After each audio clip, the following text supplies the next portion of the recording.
And we're recording. It is now 3:37 p.m. on October the 28th, and I call this meeting the English Language Arts Standards Recommendation Committee to order. Vice Chair Hilliard, please call the roll to determine a quorum. The appropriate response is here, present, or nothing. All right. Ms. Baird. Present. Ms. Dockery is not yet present. Mr. Hilliard present. Ms. Now. Present. Ms. Singletary. Present. Dr. Stout is not yet present. Ms. Winters, I don't believe, is yet present. Chair Kernagis. Present. Chair Kernagis, you have a quorum. Thank you, Vice Chair Hilliard. I move that the recording serves as the minutes for today. Do I have a second? I second. This will be a voice vote. All those in favor of using the recording as our meeting minutes signify by saying aye. Aye. The motion carries. Now, do you have an orientation for us, Brianna? I do. Thank you, Chair Kernagis. First, I'll have the statement of necessity, and then I'll go through our logistics. First, the Tennessee State Board of Education, ELA, English Language Arts Standards Recommendation Committee, SRC, called an electronic meeting at 3:30 Central on Wednesday, October 29th, 2025. This meeting is called to continue proposing revisions to the ELA standards. Due to the time-sensitive nature of the items on the committee's agenda and the fact that committee members reside across the state, it was determined that a physical quorum of members could not be assembled in Nashville for the purposes of this meeting. As such, this meeting will be conducted electronically. Notice of this meeting was posted on the State Board's website, along with the agenda and instructions for accessing the meeting. Okay, jumping into our logistics, we talked about attendance. I have a legal reminder for all of you. Please do not add comments, particularly please do not respond to comments in any of our Google Docs. This is to protect the Sunshine Law and public deliberation, all of that good stuff. Of course, if we're in the meeting, feel free to put as many comments as you'd like, and please do, because that's how we get this done. If a complaint is filed with the State Board of Education, we would have to start the Standards Recommendation Committee over from scratch. So, not to scare you, but just I beg and plead that all of your comments have timestamps during meeting hours on meeting days for everyone's benefit. But we are so close to the finish line, so I'm very confident that we can make that happen for the next, hopefully maybe our last meeting or our next couple meetings. Okay, next, I did speak with the person who's in charge of the references last time. They said that their intention was to, similar to this group, do the glossary of their own brain and did not require any references, so you should not see any in-text citations there. However, their intent was to not have additional references beyond the in-text citations. So I believe Vice Chair Hilliard's assessment was there might be some extra ones that need to be deleted at the committee's discretion. Next, any questions about the references? Nope. So far. Just want to make sure I get you all's work time, because this is just the fluffy stuff. Okay, next, you should have received an email at 3:30 that was scheduled to go out with Miss Dockery's recommendations. Let me pull that up. This was to avoid deliberation in Google Comments. Just for the record, she had some ideas on rhetorical techniques, the word premise, the word stance, and she had a couple other parking garage items, if you will. She said that resources was not spelled correctly in one of the standards, that we might want to combine purpose and author's purpose. We might need to update the definition of diverse texts. And she has some specific language about perspective to make sure we incorporate character perspective. And this, she's proposing that we delete something because it talks about the why versus the what. And I believe this committee's intention was to just describe the what in all our glossary references. So said that out loud so that it's clear for the record, but feel free to bring those up as appropriate or as they resonate with members. Any questions about Ms. Dockery's email? Did anyone not get it? Okay, I will also upload it into the drive for your reference. Okay, my understanding is that we need to maybe wrap the glossary and we need to wrap the parking garage. We may have some work that we want to do on the introductions, both overall and electives. We may have some work we want to do on references, and we may have some work we want to do on an optional executive summary. Members who joined after this conversation, the executive summary is whatever you want it to be. Generally, it's a public statement from members or leadership team to generally the General Assembly, state board members, and the public about your intentions, but it's pretty open-ended and, as we talked about before, not required. So that was that. As always, we'll spend the last 10 minutes either voting on the standards, and that is a very important roll call vote that we must get right, or scheduling our next meeting. You do not have any written or public comments since our last meeting. Members, what questions, thoughts, concerns? Anything I missed? Nope. Okay. Appreciate y'all. We ready? All right, I want to remind members and presenters, please raise your hand, say Chair Carnegie to be recognized unless I call on you. For benefit of all Tennesseans, please avoid the use of jargon, argot, or acronyms where possible. We'll now proceed with our next item on the agenda. Co-Chair Hilliard, please remind us where we were. We have been working on the glossary, and I think we're finalizing the glossary. I think it would make sense to begin with Ms. Dockery's recommendations, since she had a few on the glossary. So I think I'll begin with the elements of her email. I've moved over. She proposed a definition for rhetorical techniques. So I've gone ahead and added that to the document if we want to take a look and make sure we're happy with that definition of rhetorical techniques. This is an addition to the glossary that was not in there before. Yes, Ms. Dockery has proposed several additions to the glossary, so I figure we should look at each of those proposed additions. What necessitated this being included in the glossary? I mean, she did not write a justification, but I would presume it's because it's a term that's used in our standards that she feels would need clarification for users. Okay. The definition for rhetorical techniques she provided as a writer's or speaker's linguistic and or presentation choices that are meant to advance the purpose of the work. Is that sufficient? Dr. Now?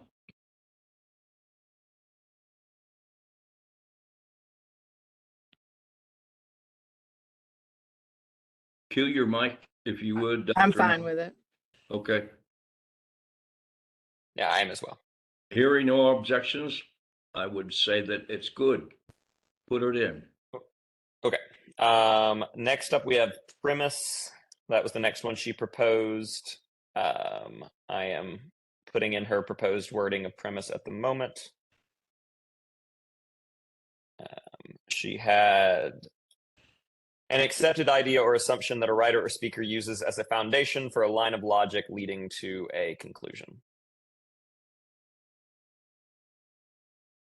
Any comments? I think we've used line of reasoning rather than line of logic, if that's correct. So I think we might want to switch out logic for reasoning. I'm good with that. Obviously. Okay.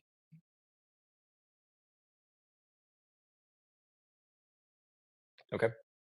Is everybody good with that as amended by line of reasoning? Okay, I see all heads nodding. Let's roll. That's good. Keep it in. Okay. She has written a definition of stance that I am in the process of copying and pasting over. I just did to save you some. Okay. Thank you. Hopefully. Thank you. Yeah. So we've got the position or viewpoint of a writer or speaker concerning a particular issue or topic. Is it necessary to say position or viewpoint? I'm a little hesitant to say viewpoint because of our definitions of point of view and perspective. Yeah. I think we've just been using the word perspective here. So could we just say the perspective of a writer or speaker concerning a particular issue or topic? I'm good with that. Okay. Let's keep it in as amended then. Okay. And then she has on the glossary, she's got a few other edits that we'll need to take a look at from her email that are not related to the glossary, but she says we have separate entries for purpose and author's purpose. So I think we should look at those and decide if those both need to be there or if we can delete one of those.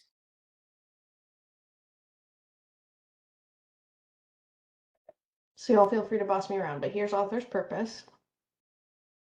I can duplicate and get us to authors, or what is it, just regular purpose? Right. Where does regular purpose come up in the standards? And I want to see if that is used in a different context. I can't speak to the standards in their totality, but I will say the purpose definitions provided for just purpose seems to be indistinguishable from author's purpose in definition. I would say that author's purpose being, purpose being the reason for writing a text and or author intent and message. I mean, we're specifically dictating that it's the author's intention. So I think author's purpose and purpose seem to be interchangeable there. I would say there are instances where we talk about the purpose of a text, but don't say author. We imply author, but it's not directly stated. So probably just stick with purpose. And then, and take out author's purpose. Yeah, I mean, I think then it just becomes a possessive word. I'm okay with that. Dr. Now's okay with it. Patty, that makes sense to you? She nods yes. Okay. Okay. So Brittany? I will delete the definition we have provided of author's purpose then. Okay, thank you. Okay. Next up, she said our definition of diverse text needs to be updated based on our changes to RL RI 10. So you can look at diverse texts.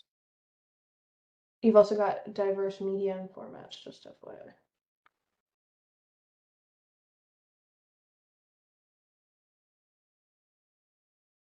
Are you in the standards themselves or from Ms. Dockery?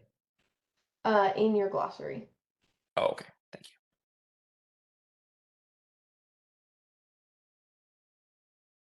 you. And then I'm going to pull up, I assume we want the cornerstone.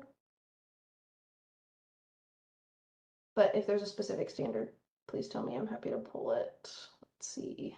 Yeah, I think we talk about I think it was primarily there's a few places, but I know it happens in RL 10.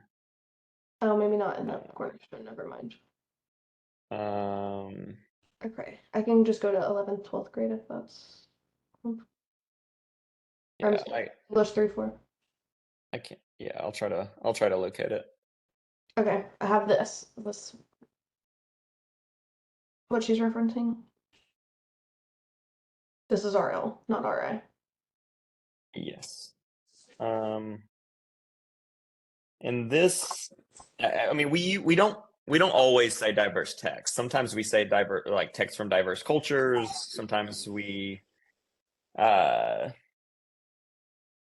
say text with diverse cultural perspectives across places and time. So I don't know if the phrase diverse text is necessarily one we use, but I mean, I think the implication is that we're talking about the text being diverse.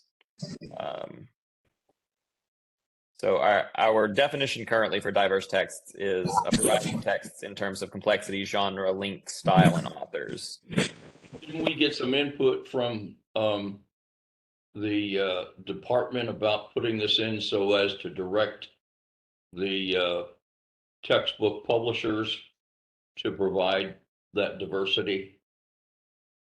I think that was in large part our intent. for the use of this language was to encourage curriculum makers to do that. I guess my question would be whether we feel the current definition, which reads a variety of text in terms of complexity, genre, length, style, and authors, captures what we're intending there. Do you see it not capturing it? I mean, I see what I think Ms. Dockery is indicating, where we were talking about we wanted a wide range of cultural perspectives. But I wonder if perhaps a variety of text in terms of authors kind of captures that, but it doesn't explicitly capture that. So I am not sure. I'm a little of two minds about it. So would love to hear what other folks think.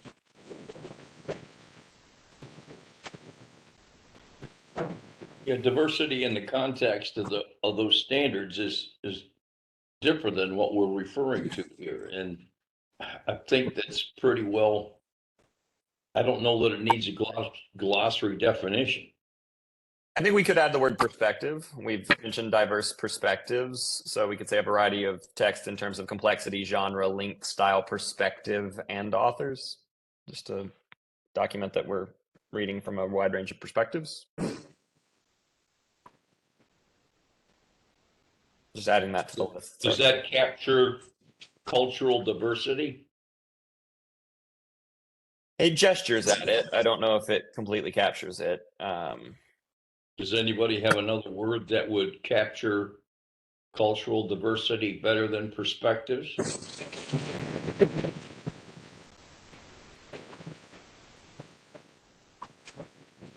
Lacey, I see you thinking. Similar to Co-Chair Hilliard, I'm of two minds. I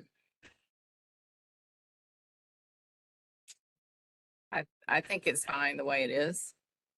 Yeah, I mean, we could say cultural origin, Okay. a variety of text in terms of complexity, genre, length, style, cultural origin, and authors.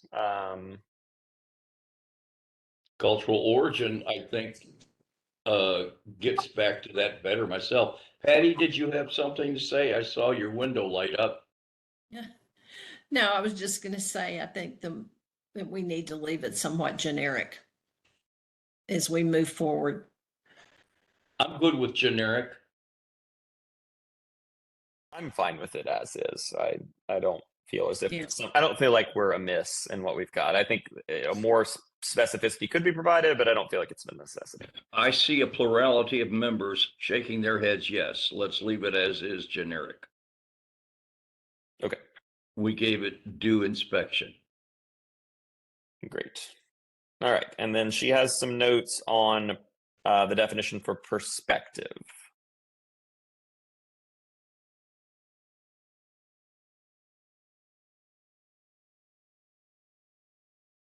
So there's a whole section of the, I guess, everything after understanding she thinks we should delete.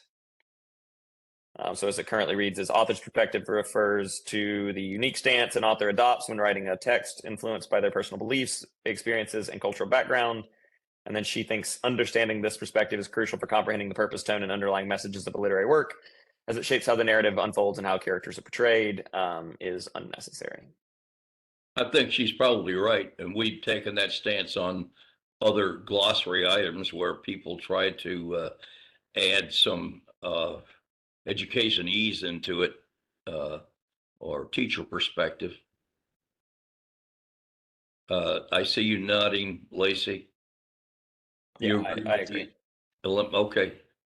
Everybody's agreeing with the elimination. Let's eliminate it. Thank you, Ms. Dockery.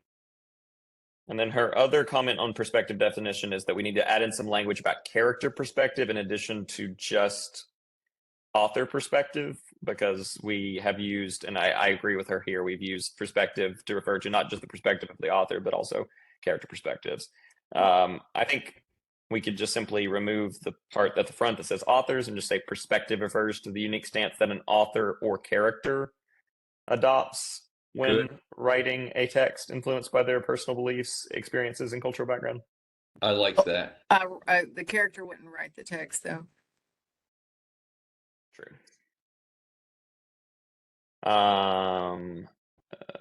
Then author and or character adopts in a text. I'm good with that too. Lacey, if you're good with it, I'm good with it. Better. I do think now it reads a little clunky at the end. Perspective refers to the unique stance that an author and or character adopts in a text. I think perspective is probably a second sentence, maybe, or maybe a semicolon. Perspective is influenced by one's personal beliefs, experiences, and cultural background. Or You're am I- nodding to the semicolon, Lacey? Agreed. Yes, sir. Okay.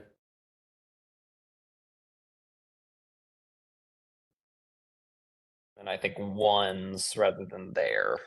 Just my personal opinion. That seems to be what we've done elsewhere.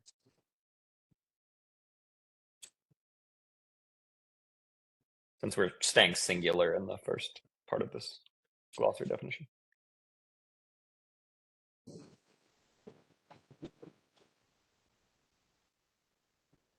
I don't have anything else beyond that if folks are good there.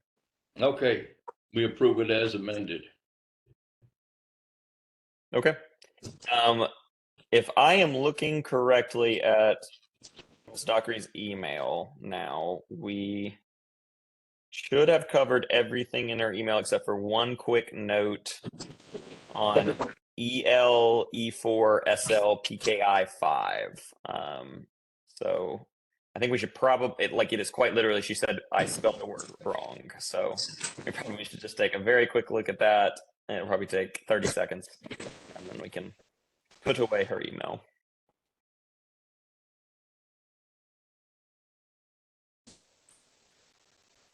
And I'm sure I did spell it wrong, and I deeply appreciate her checking.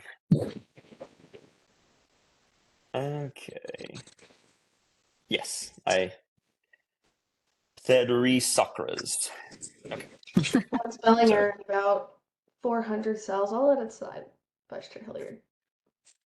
Thank you. Unfortunately, I also made that error in the subsequent cell, so I don't know what you're talking about.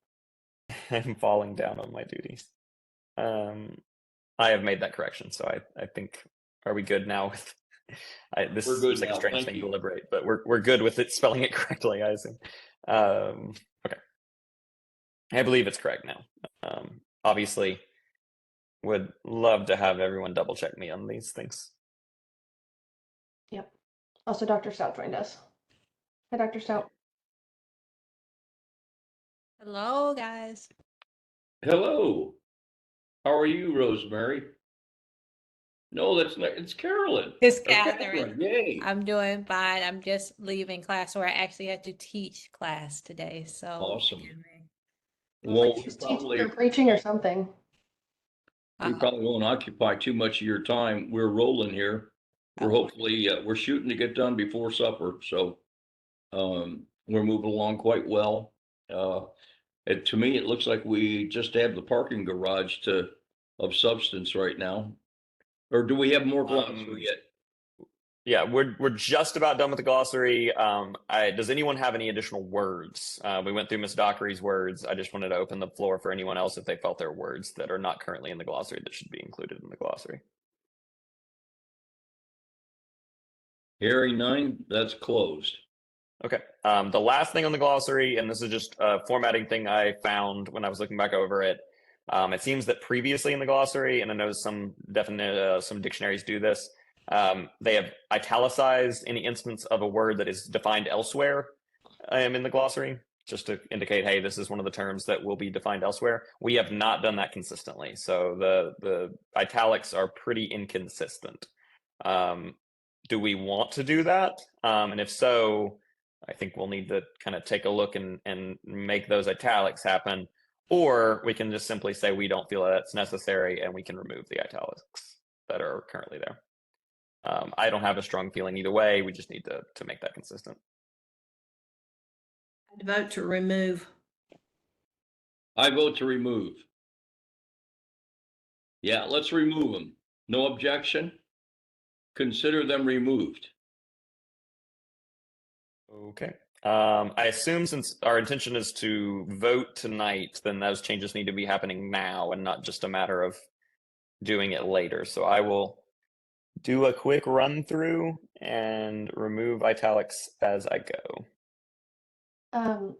Vice Chair Hilliard, I might be misunderstanding. Would it be possible to highlight the entire glossary and then just italics to save you some brain space? I think so. My only concern with that is if there are any possible instances where those italics were intentional. Let's see. The only reason I can think about that is like, for instance, if you look at the definition of conjunction, they talk about words in as words, and so the italics, I think they are intentional, and likely we'd want to hold on to those italics, I believe. Though, I mean, we haven't really done that in the standards, so maybe we don't want to do that. Maybe we just want to remove those italics as well. In fact, actually, I think we probably don't want to hold on to those italics. Theme has, it references Charlotte's Web currently, so we would need to keep that italicized. Yeah, so I do think it's probably best to go through case by case. I don't think it's going to take that long, but just to ensure we don't lose anything in the process. That's my Why don't you tell us, while you're doing that, why don't you tell us where we left off in the glossary? I think we're done. I mean, that is all I've got left in the glossary. I think we may be done with the glossary after this, unless Okay. people have anything else they want to add to the glossary. What I would propose we do while I'm doing that is if other folks would look at the references and see if the references, if the items listed in the references correspond to in-text citations. If they don't, and if we're going to eliminate references that do not correspond to in-text citations, then we could start making those revisions now to ensure the references are up to date. That way, we can kill two birds with one stone there. A good plan. Thank you.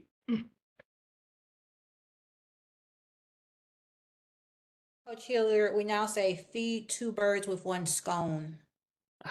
No violence to the That's animals. much better. As a vegetarian, it's a real shame that I'm the one who's using that updated language.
Does anybody see areas that need to be eliminated under references because they're not being used in our text? I'm doing a control F. And so far I'm working from the bottom up in the references. William, one, I was wondering if it was misspelled. And then two, I did not see it in the document. So I commented about that.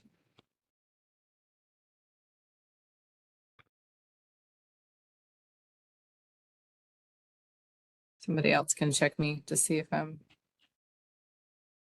I've overlooked it.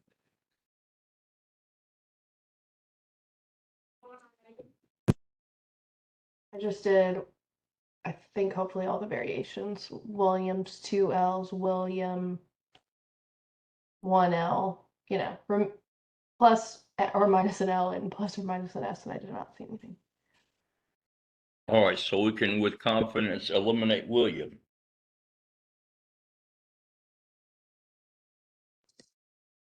Okay, the same would hold true for the next one up. Torgerson? Yes, I don't see that one in the document either. I don't remember it. All right, Torgerson is out. And Brianna, you jump in if you should find that for us. Yeah, I'm happy But- to. I'm trying to remember, did Vice Chair Hilliard or someone say there might be one other place that this would be? Oh, the electives. But that wouldn't impact getting rid of stuff. That would just impact adding stuff. Was there one other place we needed to check that I recall from our last meeting? Is this a figment of my imagination? Isn't the search that you do exhaustive both for the regular standards and the electives? No, the electives are in a different tab, but I'm pretty sure we don't have any citations there, so I think we're good. I'm just trying to cross my T's and dot my I's to make sure that if I'm deleting something, it's right. I mean, we shouldn't have any citations on the standards. Members, is there another place that a citation may show up other than this? The only thing I can think of is am I right that we cite the state statute for the Bible standard about what the course should be? And if so, do we need to cite that statute? That's a good point.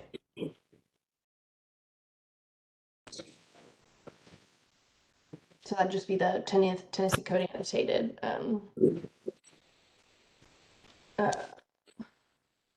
It was a couple years ago, so I don't know that you'd have to do which. It's not a public chapter, so you wouldn't have to say which assembly.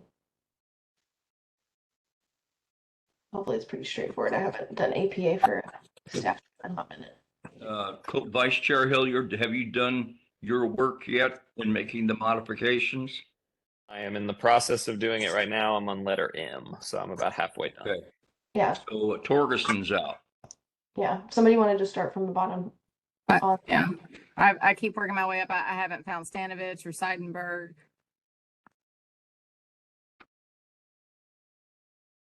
I'm nervous that they are somewhere that we are not currently thinking of, but I'm working in the middle. Thanks. Yeah, all of your work looks right to me, Miss Now. So okay. I meant somebody to help. Vice Chair I'm Hilliard. just wondering if the people that wrote this use that as part of their general research on the subject, but it's not referred to in the standards. Yes, that's what I confirmed with Dr. Skay Jackson, who led the references last time. They said their intent was to not have any additional citations.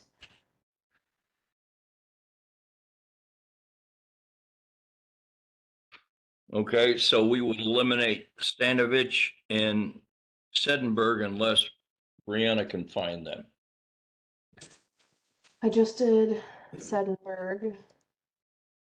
So far, Miss Now has been very correct. I did find Sedita and I did find Scarborough's Road. Kilpatrick is the next one up. I have not found.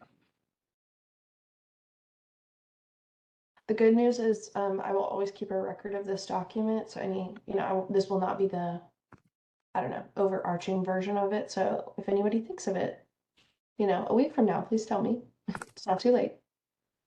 And did you say there's no Kilpatrick? Yes.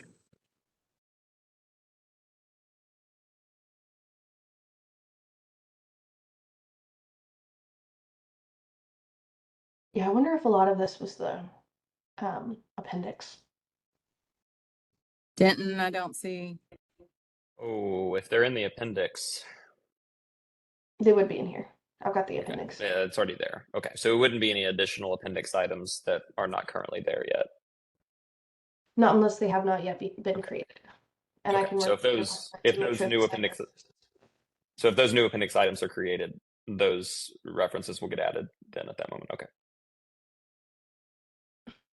You said Denton, Miss Dow? Yes. I put comments on all the ones I did. I finished from What was it? Hoover up. Okay. So you say there's no Hoover, Annie? No, I'm gonna double check Hoover real quick because I did a search. I believe I found Hoover. I did not see Kavanaugh and I did not see Denton. What about Go? Goes there.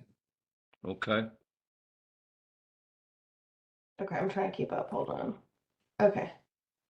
So, My bad, I misspoke. Yeah, that one was mentioned. It just the 1986 for the one above should be 19. Well, one of them's wrong.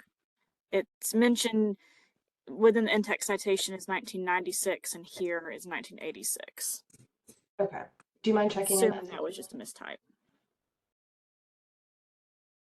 Yeah. Do you mind checking on that link? It should have the date in the, I forget what these are called, the stable links. Yes, that's a great idea. Okay. What were some of the other ones missed now? I'm supposed to be checking.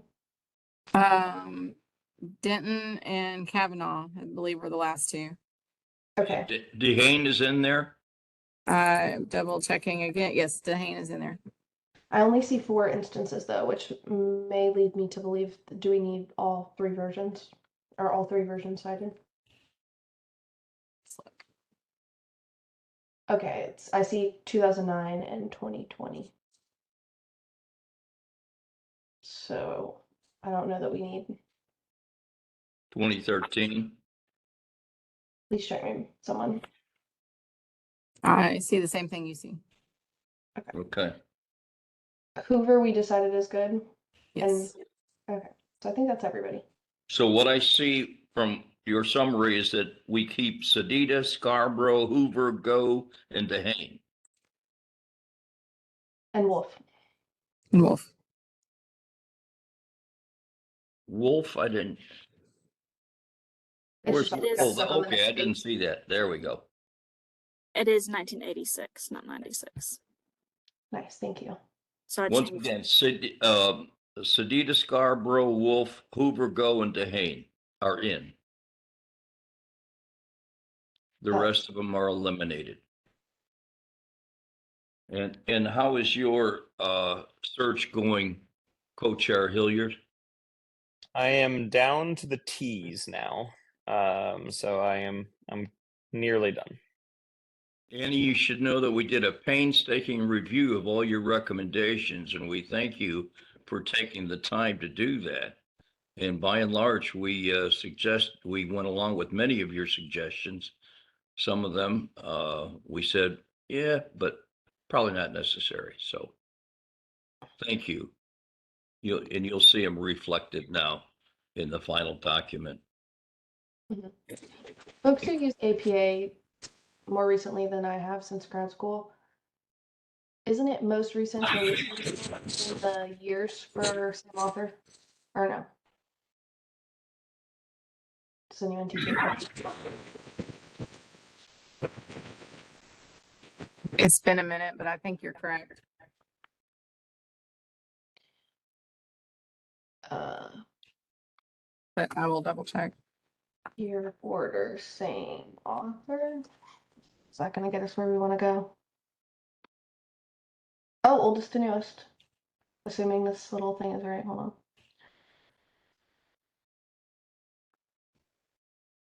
Well, no, that's same date.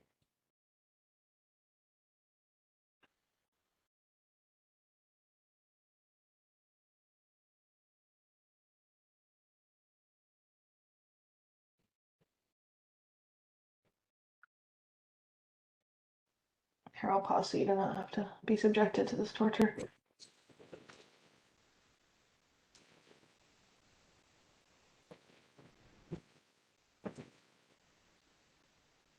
Well, if they're in the same year, apparently they are listed as A and B. Okay, I lied. They were correct. Earliest comes first. According to Purdue. Okay, I think we're good then. So we don't need to make a change in that then? Okay. Great. Can you open the parking garage then while we're waiting for Coach Hilliard? Um, Go I ahead. am done, by the way. If anyone wants to take a look at what I've done just to ensure I did it correctly, I would appreciate that. There were some instances where I maintained the italics because I think they were intentional rather than just an instance of formatting.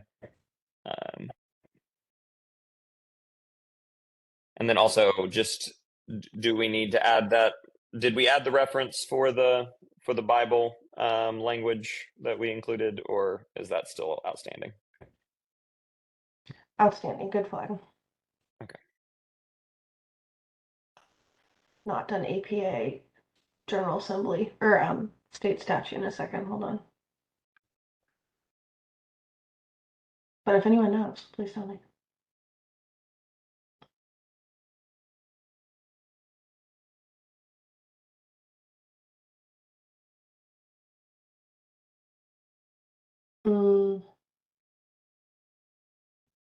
Okay. Someone stop me, but this is what Purdue says.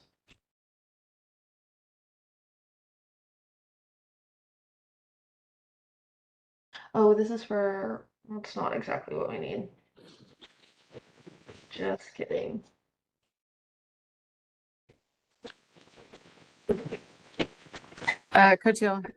Co-chair Hilliard, sorry. For the definition of purpose, the third sentence, really, most texts are written to fill a broader purpose. Purpose is italicized. Did we mean to keep that italicized? Oh, no, Because no, it's no. the same definition. That was just an oversight. Thank you. You're welcome. Okay, this one is very close, but most bills do not have an act title unless it's something big like the Tennessee Investment in Student Achievement, that kind of deal.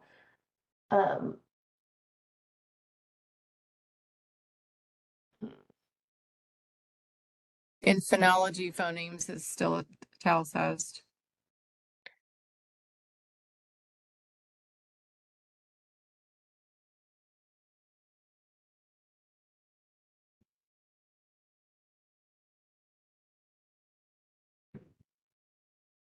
Does it come out of the state code? What's the document that all of these laws go into? It's the Tennessee Code annotated, and it should be, oh gosh, 4910-1026. Hold on. I think then, isn't that the way it should go? Tennessee Code annotated and then the numbers? I think that's close. I just, I'm with English teacher, so I have to be on my best behavior,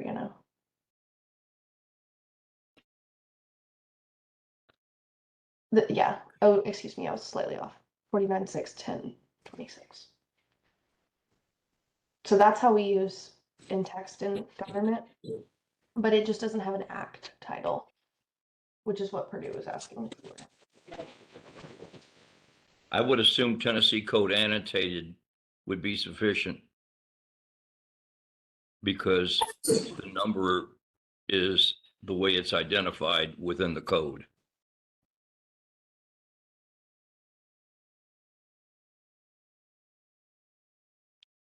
What is the number again, Brittany, or Brianna? I'm sorry. That's okay. 49.6.10.26. Is that right? Yeah. I'll drop this here, but I defer to the committee. I don't want to overstep. I suppose this would be in the T's, but feel free to move it.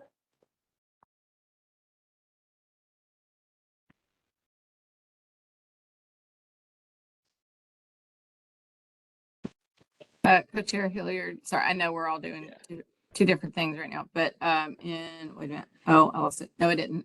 Conjunction for in nor but or yet. So they're italicized currently, and nor it's supposed to be nor, but it currently says not. Okay. I left them italicized because they were referring to the word as a word, so I thought that was intentional. But thanks for the flag on nor. You abbreviated PCA for the purpose of anybody that might look at references, okay, I like Tennessee code annotated so people understand what TCA is about. That's fair. I'm looking at the Legal Information Institute at Cornell, which is not exactly APA, but these are all acceptable according to them.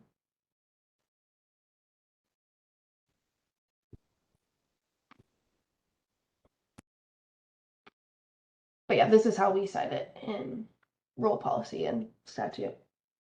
Or this one is also very, well accepted. I would suggest that one. I just think it's clear. People might not know what TCA stands for. Mm-hmm. Okay, now are we ready for the parking garage? Just want to double check before I act on behalf of committee. Committee members, is there any issue or thoughts on this? I hear none.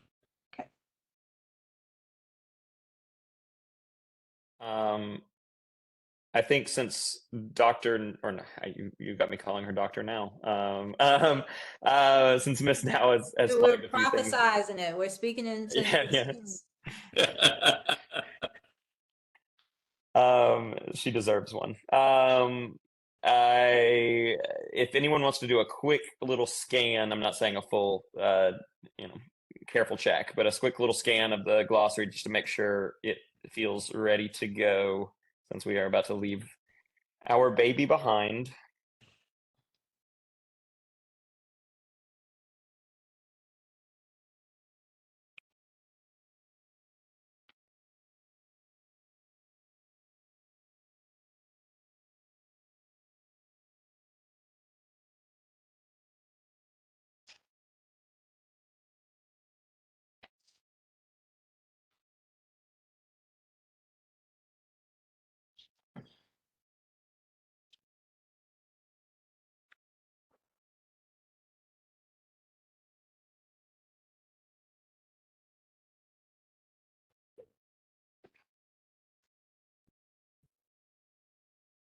I think the glossary should be formatted correctly now. I tried to make consistent little differences. Like sometimes we're using a colon to introduce, sometimes we're using a hyphen to introduce the definition. I tried to keep it consistent with capitalization at the start if it's a full sentence and lowercase if it's not. Tried to keep the parenthetical list consistent. So I think it should be consistent throughout now.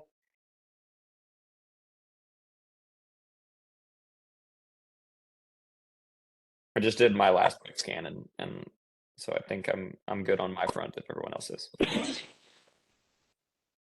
Everything looks good to me. Appendix A, I just one little thing. I know that's not the glossary. The first figure we currently have listed as a question mark. Yes, I will go back and do those at the very end once I have Okay. everything. Okay. Just so that they reflect the most current version. Because I'm not sure if, TDOE were to theoretically make 5 figures on an appendix y'all have requested or one, Okay. I promise to do that part. I love doing that part. Good. Thank you. Miss Summers, would now be an appropriate time for us to go edit the table of contents, or should we just leave a note asking for the table of contents to be updated later after? I would assume page numbers will shift. Yes, if it's just related to page numbers, leave me a comment. If there's anything substantive you'd like to edit, feel free to do that. In terms of appendices, I will edit. Does anyone have anything substantive that they would like to edit? I think we did, I may be wrong, but I think we added some appendices. Do we need to add those additional appendices that have been requested?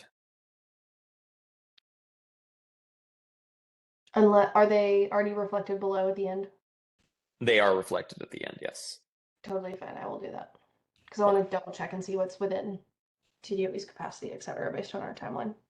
Okay. Did we land on a decision about the, what is it, the roots list and the As far as I know, it's appendix? in there as a proposal, unless this committee would like to make a different decision.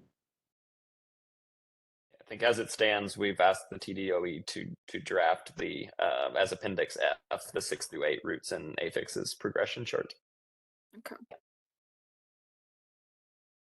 And they've agreed to do it. Tentatively, we've discussed that they would like to help with the appendix. Is, We just is need to there a look reason at our we're just timeline. having 6 through 8? My understanding, Tammy, please jump in, is it was a specific request from the 6-8 team. So if you remember that first group, they were broken up into their grade bands. So Nicole led her group of 7 people, or 6 others, I should say. And they specifically requested it. Was there any interest from your committee, Tammy, or Yes, K5? they asked for it.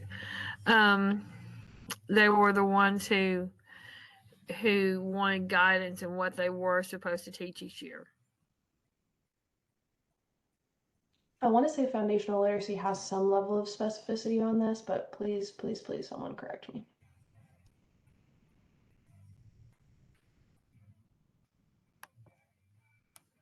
So The foundational literacy standards are quite specific about what exactly is being taught at each level. So I think that would kind of correspond. I think there are a lot of example lists provided in those standards.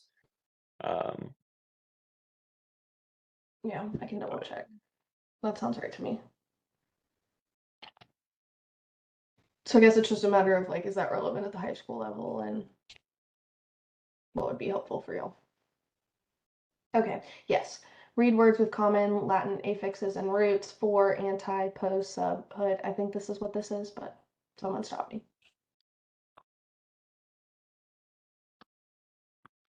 This is in Yes. foundational literacy.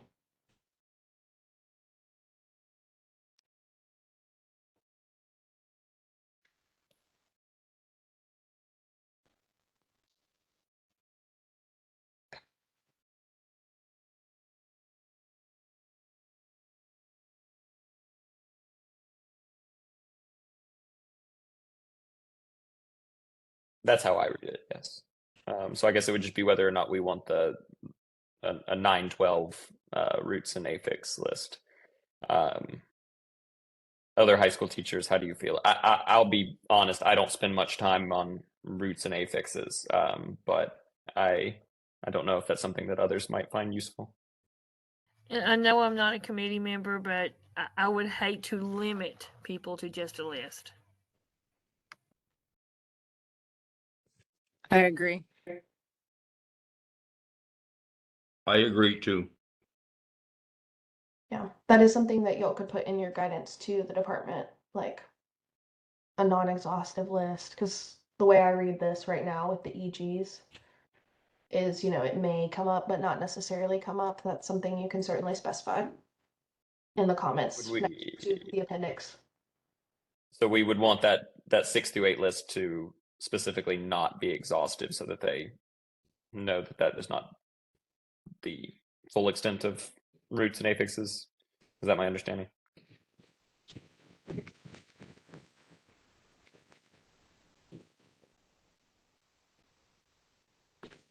So is that something we would like to include in the wish list for the TDOE? Yeah, I think if that's what the committee wants to do, you could just put it in this comment and just say like, note, we would want this list to specifically not be non-exhaustive. If that's the case, if we want the 6 through 8 list to be non-exhaustive, then do we want it to be a 6-12 list or a K-12 list, or do we want it to just stick to 6-8?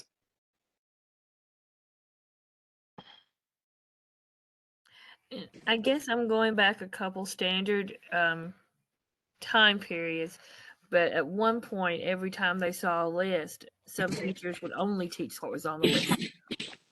And that's what scares me.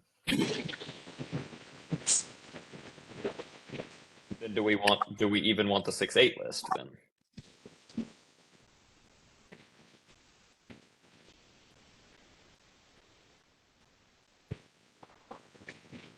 I'm not particularly attached to either idea, but it was something that seemed like it was highly requested in the survey. I don't know how. This was one of those things I was kind of iffy about. I know that I think having a vocabulary list, which was highly requested, feels like a really bad idea because then kids aren't learning vocabulary in context.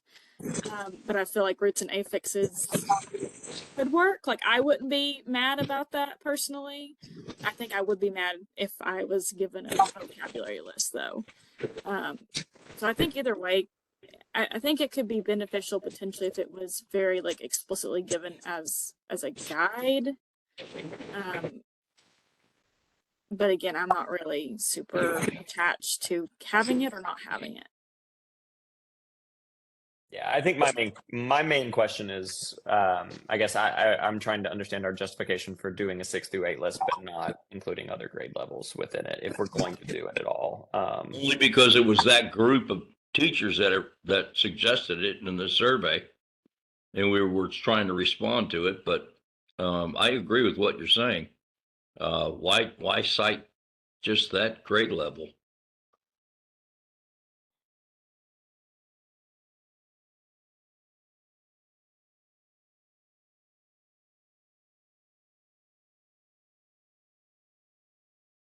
Are we okay to throw it out then?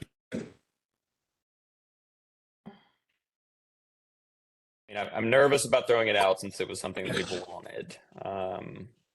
But at the same time, I don't want to set a precedent that this is the exhaustive list. And then I also don't want to have a scenario where only 6 through 8 have that guidance and others don't. I don't know. I think ultimately I'm going to take a backseat on this because I don't know how exactly I feel.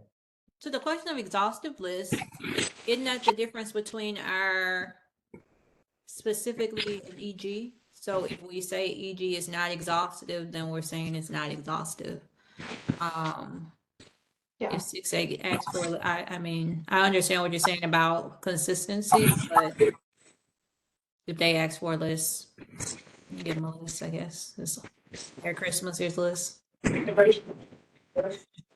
And I will say they do have lists from K5. So if y'all were interested in pulling those for greater trajectory K8, I imagine that would be a pretty light lift for the department because they can pull it from the standards. But totally up to you. Like pulling these into some sort of, like, y'all have already done the hard work here. Yeah, I guess my thought is, does it hurt that it's there? No, I don't think it hurts. No, potentially yes. So I don't see any harm in it.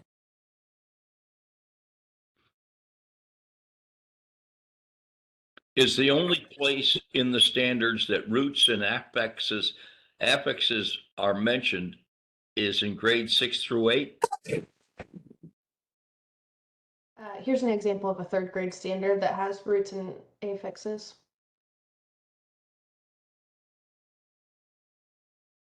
I think it's pretty. It's pretty much entirely Yeah. in K5 in the foundational literacy. I don't think there's much reference in 6 through 8 standards in general. Isn't there? I'm pretty sure, like one of the VAU standards, it says something about common, like roots, a morphological elements, something like that. I'm forgetting the wording. Yes, you're right. Yeah, roots and affixes. And it is only, yeah, you're right. And it's only in the 6-8 standards that we specify that.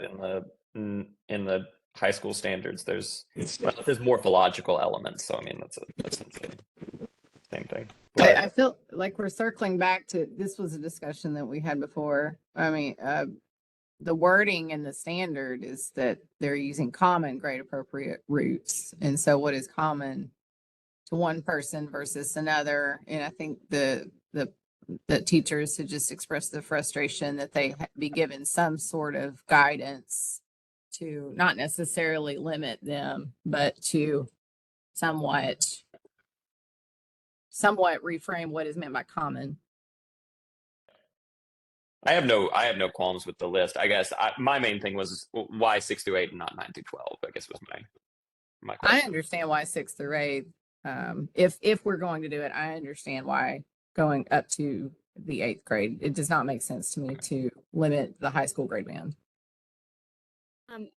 Do we make it, well, I'm not sure what grade we start doing roots, but I mean, if, say 3rd grade was the first year that they specifically have that list mentioned, maybe it's like a 3 through 8 or wherever that begins. And Why maybe, not I don't just know, have it non-graded? Just say list of roots and affixes, a progressive list of roots and affixes. Not Affixes. exhaustive. Yeah, It's framed as a progression chart, so I think it's probably going to say like 6th grade, 7th grade, 8th grade as the progression. To answer Ms. Dockery's question, I only see instances in grades 3 through 5. what did you say again? I didn't hear that, Brianna. Ms. Dockery asked the question, is this applicable K2? Not based on the word roots. I can check affixes. But There's you- more instances of the word affixes, so take that for what it's worth. You said it's in 3-5. Yes, I'll double check affixes just to be sure. Oh, Well, some of I this stand may be corrected. relevant, It's 3-5. kindergarten. Okay, so their roots are 3-5, but affixes apparently start in as early as kindergarten. Well, did y'all take that out? Hold on. Nope, just kidding. Yep, y'all have it as early as kindergarten. potentially a K8 list. Yeah, a non-exhaustive list. Okay, so is that our consensus? Is a K8 list? Yes. Language about not having it be exhaustive. Yes. Yes. Okay. I changed the 6 to a K, and then I wrote, we would like some language introducing the chart that makes clear that the roots and affixes provided in the chart are not intended to be the only roots and affixes taught. This list should provide common examples, not an exhaustive list. Thank you. Okay. Well said. Does that satisfy everybody? Okay, well, let's move on. I did wonder if, and I mean, feel free to overrule me, but because we have so many parking garage items that are in the glossary before we moved on from the glossary, if it wouldn't make sense to try to check off just those items from the parking garage. I think, and I may have been wrong, I think I brought those over as we did the glossary. Do we just want to, Yeah, I think we can do a quick Okay. check and just check those off. You want to check that and then just put an X by them, take them out. I'm happy to like read them aloud for folks, and if they want to check and see if they're present. That's a good idea. Let's proceed that way. Okay. I think I can't recall what our decision was on this. I think we may have decided to not take this advice, but one that we had was define print and print concepts in the glossary.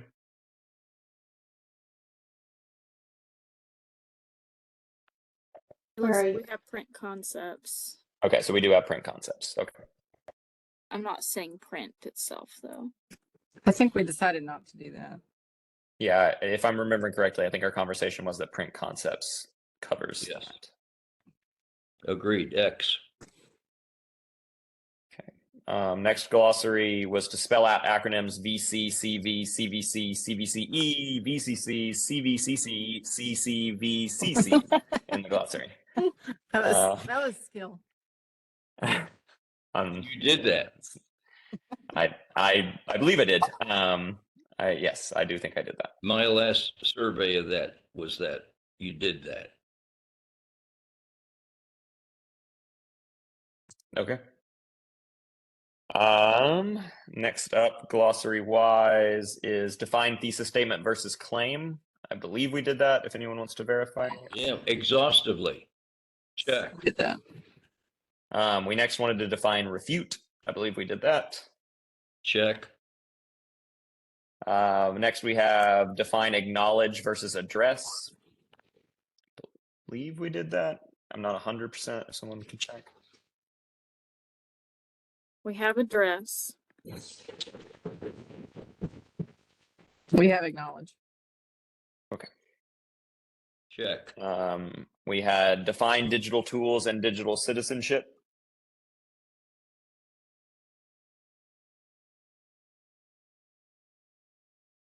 have digital tools. We don't have digital citizenship.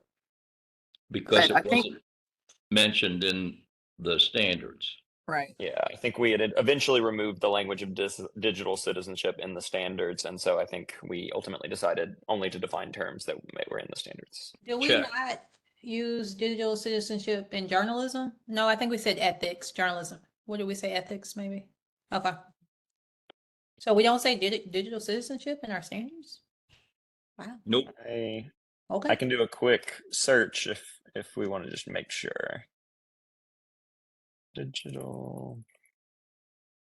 I think we did and found we did not. I think that would be unfortunate if we didn't, unless we feel like we got to that concept some other way.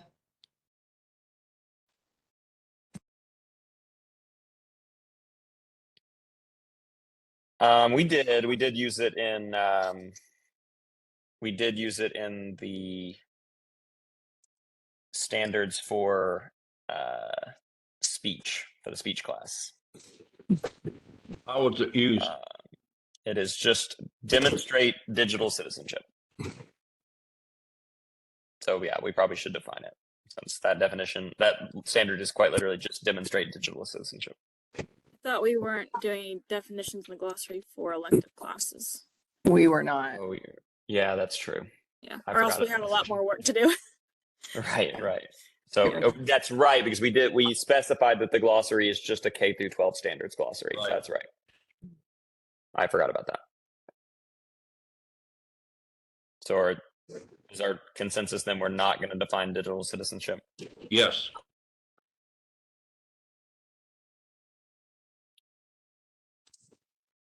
Okay. The next glossary item was define formatting and define features. I seem to recall us Formatting is doing there. that. Formatting is there. We eliminated features.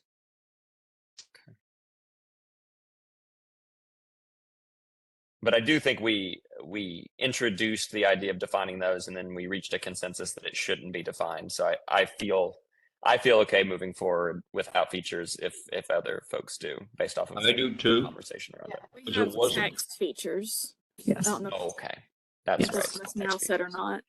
Yes. We have to double check and ensure that our definition of central idea conveys the intended meaning. So I think there was some concern that maybe we needed to alter the definition of central idea. And Ms. Now has left a comment there as well. So we probably should look at the definition of central idea.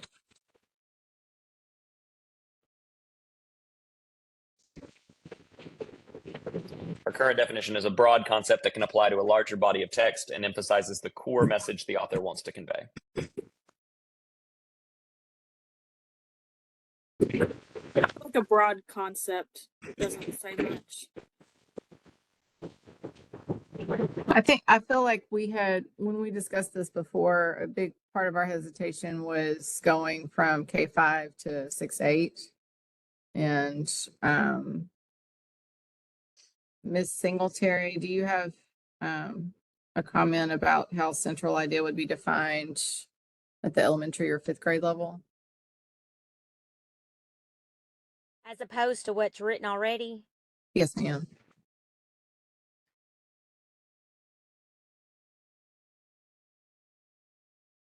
No, I mean, that's exactly what we would use. I think we also talked about it in relationship to substituting central idea for all reference to main idea. Yes. So that students now in Tennessee from the get-go will be using the word central idea and not main idea. Yes. Does the definition as it's defined right now in our glossary suffice? Yes, I believe so. Anybody have anything else to offer? Just now, did y'all cover this comment? Because I'll just resolve it if you're good. Yes, I believe we did. I just wanted to be sure that we had. when I Totally. left that comment at the time. But we did eliminate the definition for main idea because as Chair Carnegie said, we did want students to begin using the term central idea. So yes, I think we've resolved it. Okay, then let's move on. Okay. The next glossary parking lot item is define retail. Oh no, we did that one already. Define text elements.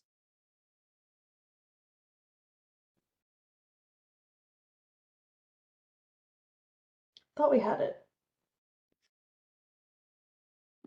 A bunch of text ones. We do have text elements. Oh, it's just it's not in alphabetical order. I'm also gonna add a period. Isn't that what we decided? Or no? Yes, it needs a period, and also it's out of alphabetic order, as is textual evidence. And you'll alphabetize these? I mean, I think we've been alphabetizing them, so I think we just need to make that correction now. Okay. Yes, I will double check everything, but anything y'all can do on the front end will save your lead. Yeah, evidence needs to go with, okay, never mind. It's textual evidence. Oh, right, that's a good point. Chair Carnegus, does that mess up the alpha? So And we maybe text eliminated evidence it. is correct, and really just text elements needs to move, Okay, right? Yes. Okay, so I'm Or gonna. textual, yeah, that's right. That's right. Should it be able looks to. like we eliminated textual anyway. Right, you could say text element. Oh wait, no, sorry, text evidence. Just depends on what y'all prefer.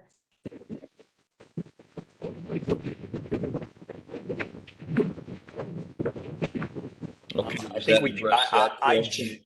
I don't think we intentionally deleted textual evidence. I think that just got deleted now because I was trying to move it. So I think Oh, that's okay. not intended to be deleted. Okay. There we go. Looks pretty. Are we done with that discussion? All right, next. We had define time manipulation. We did that. Okay. And then we had define point of view and define perspective. I'm pretty sure we did that. Exhaustively.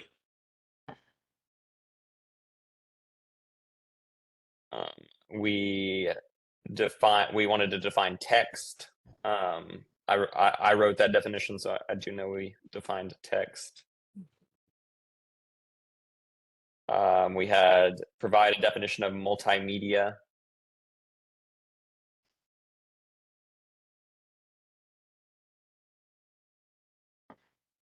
Or actually, it says multimedia definition, consider revising to specify other than just movies. So I think y'all did that. check it. I believe we did it. Yeah, it says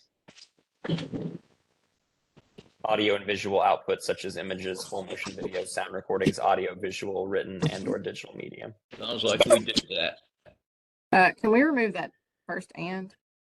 I mean, not the first and, but after full motion videos.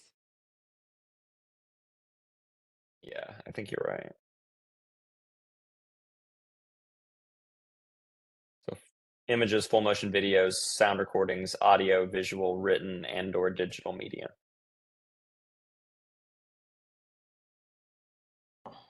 That sounds right to me.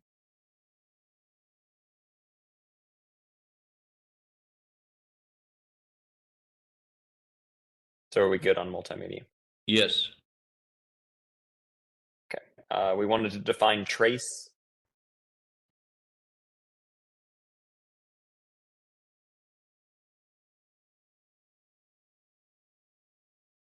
We did do that.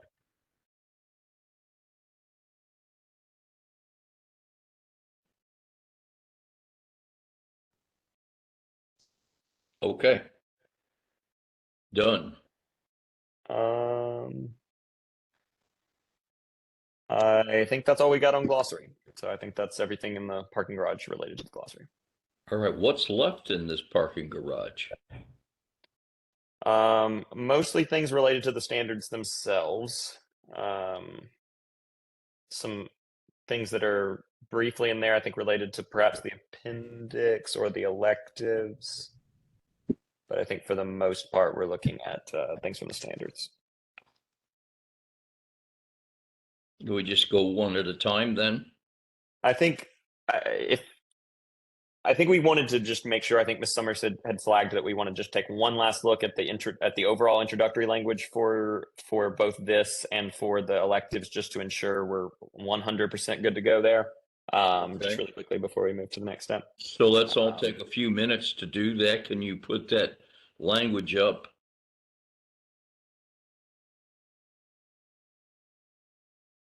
Yeah, just know that, I know we talked about it, but know that, you know, if we end today, you'll be voting on this as well. Minus any like very specific instructions you've given for your leadership team to do. So I will note if you've added sort of comments that are more questions for the group, if they remain at this document after you voted, that's up to your leadership team to decide.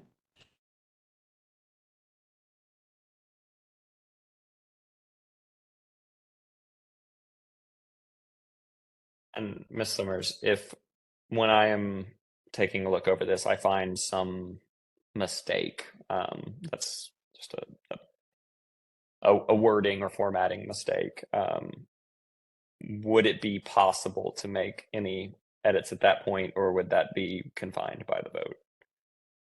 We call those technical non-substantive edits, and that's totally fine. If there's a clear, like, back to the citation question, like, yes, this is APA, or no, this is not APA, that sort of thing. But if your members have left questions like, I don't know if we should say it like this, question mark, that would also be up to the leadership team to decide, because they're leaving those questions open at the vote. Okay.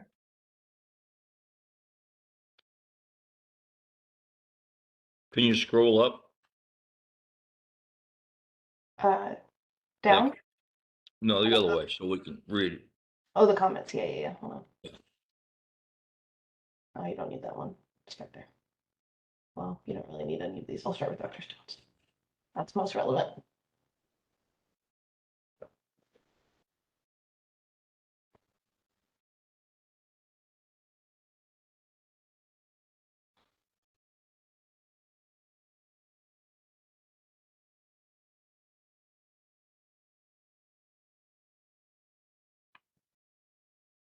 It sounds like a statement of philosophy from the committee,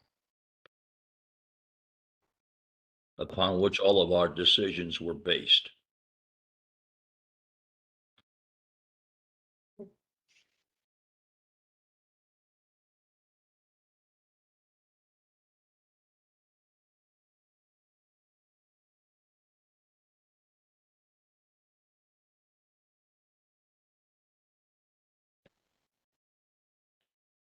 Does anybody have any additions or corrections?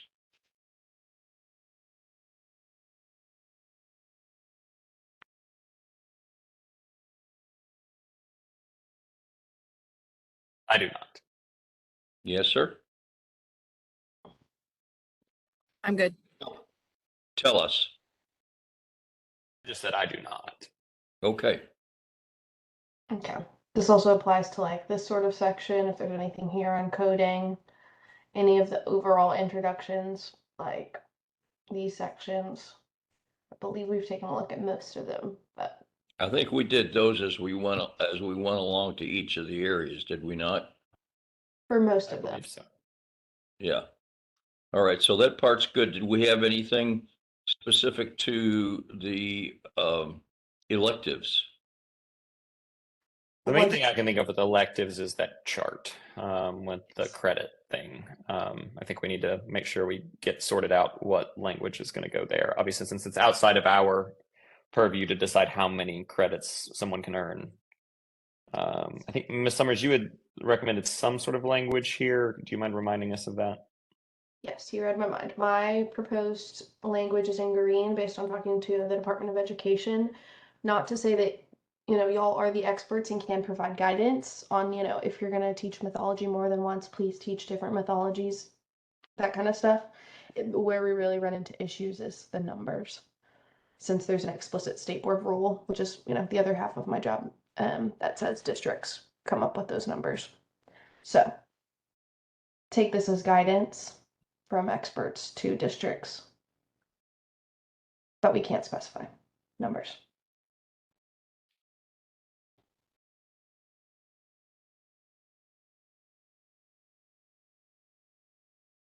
So you'll see I changed the language from need to should, knowing that it's guidance. That's generally how that works in our policy rule world.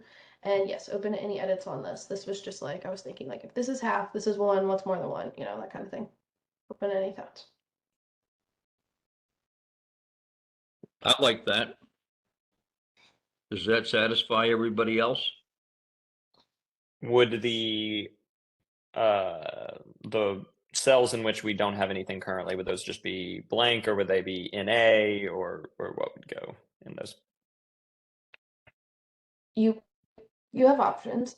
You could, for the ones that are not available, you could say teach all standards, or you're welcome to put NA. I guess if you put not available in NA, that might create some confusion. Okay. Open to thoughts.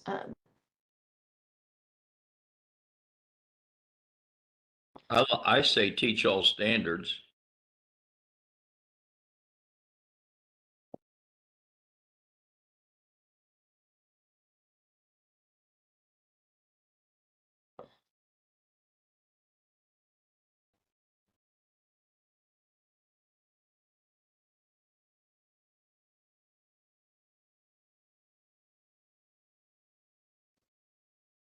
I think I agree.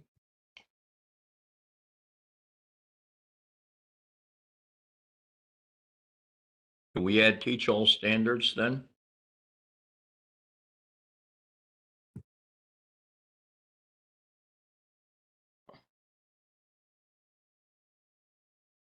I can add that if we want to add that. I think so.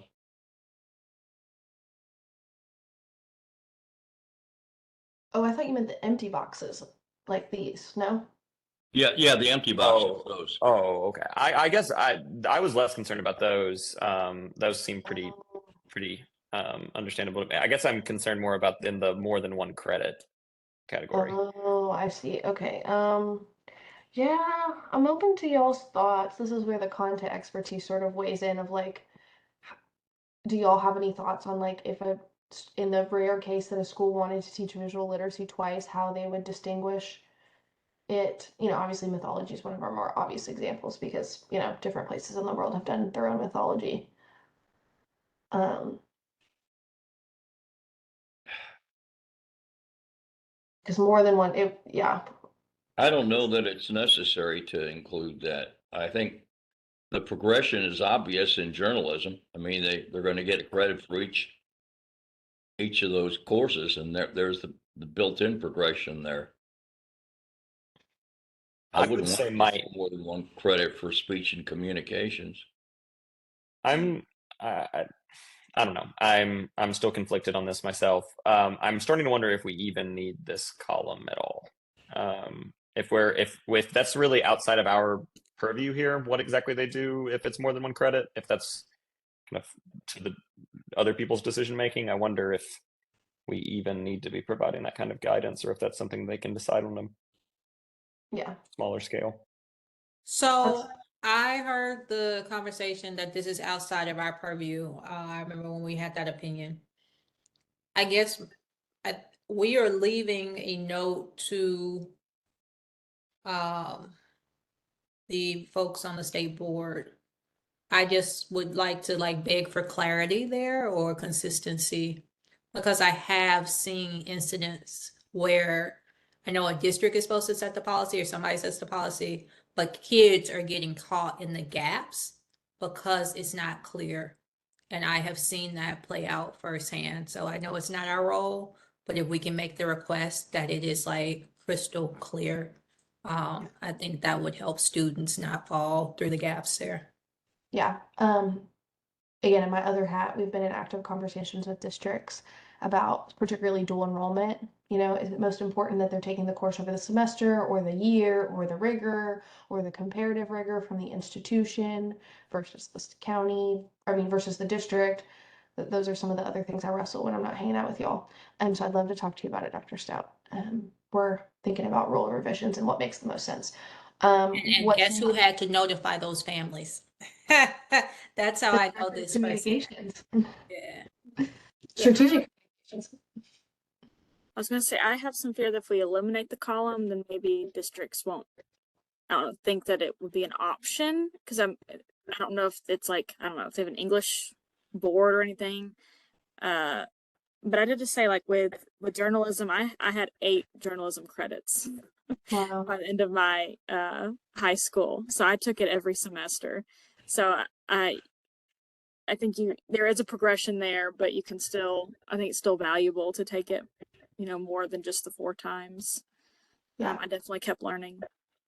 Just to be clear on my end, what's in your purview is any guidance you want to provide with the assumption that districts may or may not follow it. What's not in the purview of this committee is the number of credits as the rule currently stands. There would need to be revisions to our rule, which is a whole separate fun thing. So it's just a matter of what text you want here and why. One thing I'll highlight, since you all have brought up the journalism progression multiple times, which could or could not be clear based on y'all's description. We do also have a progression with creative writing, but y'all have given guidance around like duplicating advanced creative writing. So if you want any internal consistency there, that would be my thought. I'm wondering about maybe just stealing that language from creative writing, teach all standards in greater depth. I would say that was probably accurate to what I was doing in taking journalism multiple times. Oh, I was talking about this one. The Oh, tasks for the 2 classes should be distinctly different. However, students can build upon work from one course to the next.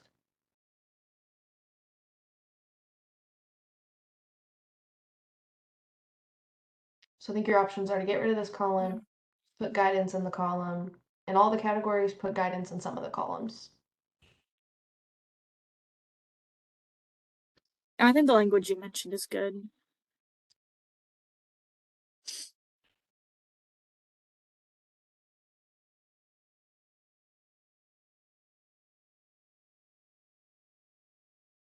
So then would we be moving the language from the advanced creative writing course to all of the currently blank cells in the last column? Am I hearing that correctly? I think that works. Check.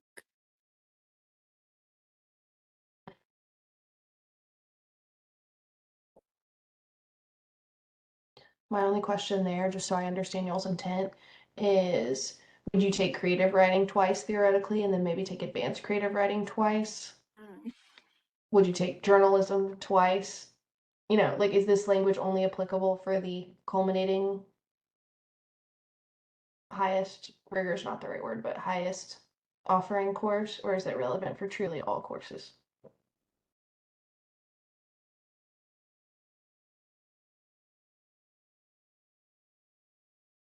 Ms. Dockery, when you earned 8 credits, did you take journalism 1 twice and journalism 2 twice, or was it just journalism 4 a bunch of times? I feel like it was coded more as almost like it was like 9th grade. If I took it twice in 9th grade, like it was coded as journalism 1 twice, but that's been a few years ago and I couldn't say with any reliability. Now I do still stay in contact with my newspaper teacher, so I could potentially text her and ask her if she knows how that was coded. You said you took 8 semesters, not 8 credits. You took 8 semesters. I'm pretty sure it counted as 8. Yeah, it was 8 credits. Wow. So you were double booked. Like you had a double block of journalism, it sounds like, all 4 years. Well, we had block scheduling, so it'd be, first semester, and then I would take it again the second semester, and there'd be. Got it. Some kids would move out of the class, some new kids would move into the class, so it was a start over essentially, but she did a good job of scaffolding what we were doing. And now you can see why I'm asking for clarity. Yeah. Because Yeah. what happens is at the end of the year, these kids are seniors and they think they have credits that could count multiple. And then we got told that they couldn't, or somebody coded it wrong. And it's the kids who suffer. So I am so glad it worked out for Miss Dockery. Yeah. And she is obviously an expert in journalism. Oh, I bet. But I just want there to be clarity for the students across Tennessee.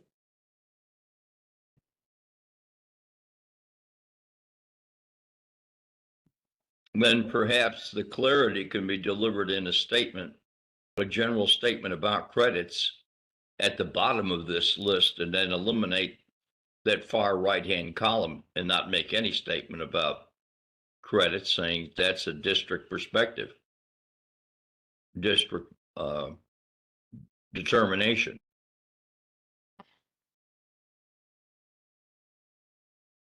Yeah, I think there might be something to that if we perhaps even in the language above in like the introductory language above the chart, if we just said, if courses are offered for more than one credit, the tasks for the two classes should be distinctly different. However, students can build upon work from one course to the next. Just kind of capture all of the courses without having a separate column to do that. But I'm not married to that.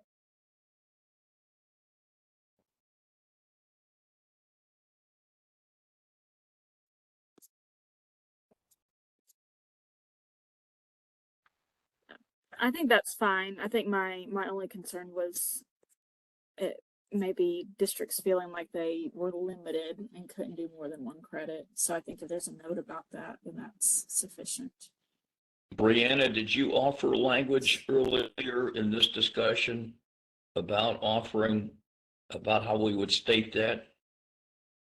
What I did was retitle this to be less focused on credits earning and just removed the numbers since that's outside of the purview of this committee. And then I changed everything to should because our guidance is non-binding here. That's what I did. But you can certainly remove this column and add a statement if you feel like it would capture the column that is on the table for sure.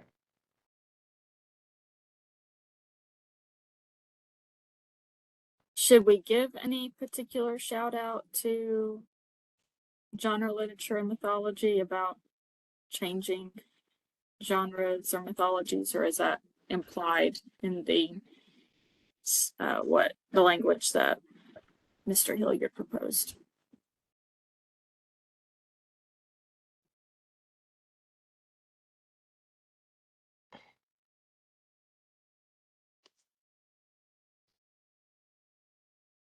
Well, the question is, do we want to make a general statement about the awarding of credit, or do we want to get specific for each of the classes?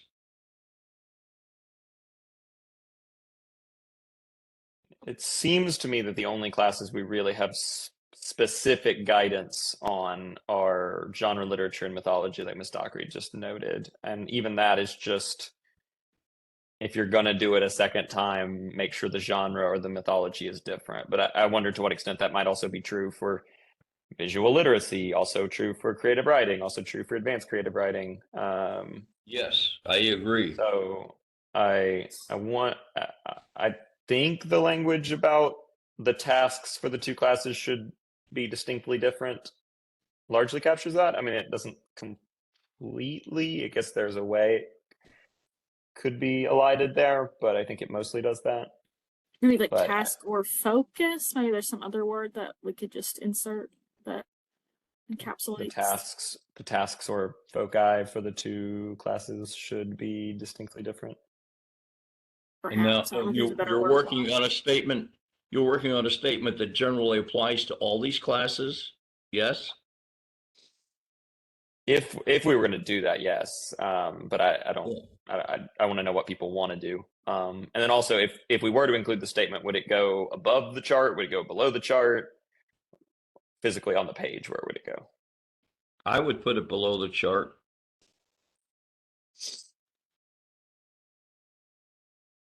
Multiple credits may be offered according to district guidelines. In this instance, we need to make the statement that we did here, that the curriculum would be distinctly different from one course to the other.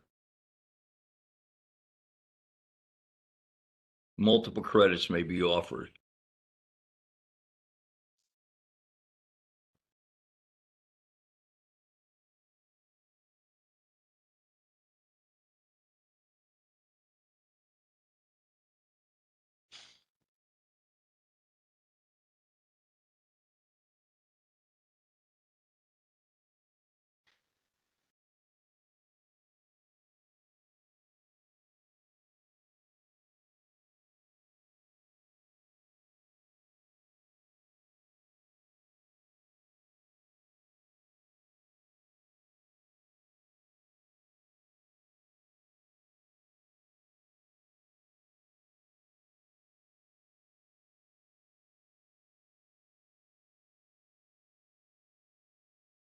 Thank you. I read my mind. I like what you're doing there. And we would eliminate then the final column there and take ourselves out of that mix and give that guidance for clarity in terms of awarding credits so that students aren't falling through the cracks. And the teachers know and the principals know that if these courses are being offered and the students successfully complete them, they are to be awarded credit.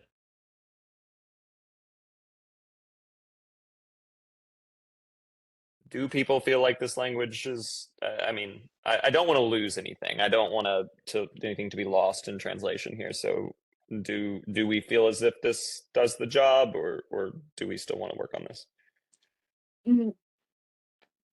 Perhaps get rid of 2 and just say area for the classes.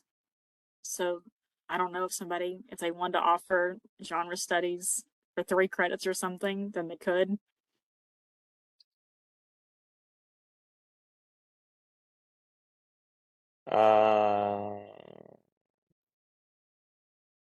Should we say They just separate need- classes? Yeah, that's it right there. The classes.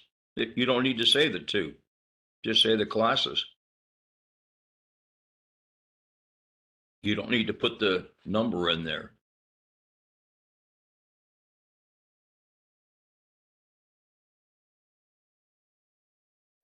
Would it be course to match your consistency at the top? I think what we were trying to do there is the course name is genre literature. So like you're taking the course again, but each instance of the course would be a class, I think is what we were going for there. Okay, that's good with me. If that's not clear, then we need to be more clear about that, because that's important.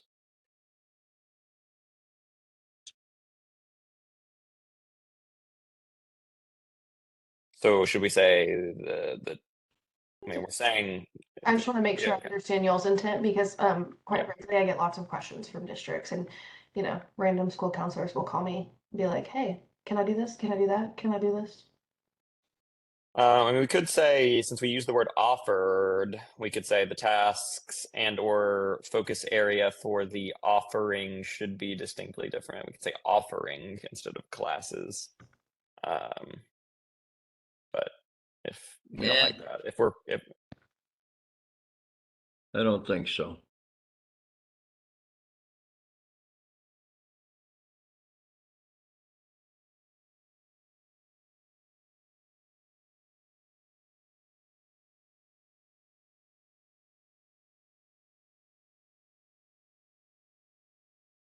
I think the second one should be courses also.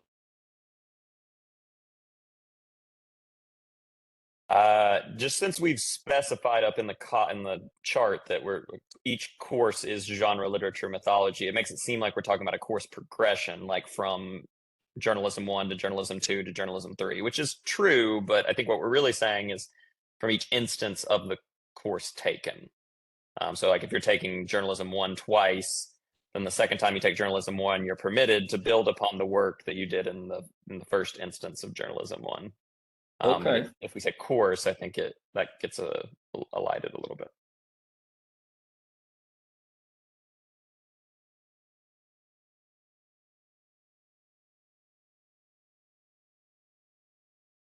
I think credits are awarded based upon courses completed as opposed to classes completed.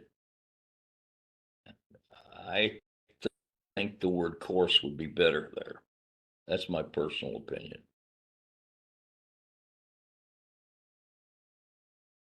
I just worry that the meaning we're trying to convey here might be lost in that instance, since some of the courses directly build into the next iteration, or each course, some of the courses build into a higher level course. So I worry that I'm worried that someone might read that and think, okay, then when they go to advanced creative writing, they can build off what they did in creative writing. Not if they take creative writing a second time, they can build off of what they did in creative writing the first instance. I see what you're saying. I don't love the word class, to be honest, but I worry that saying course again gets a little muddled.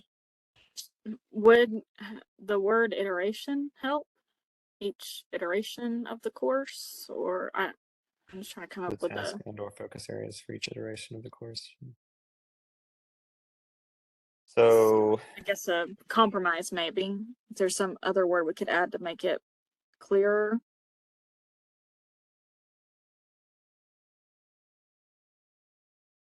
I can live with that.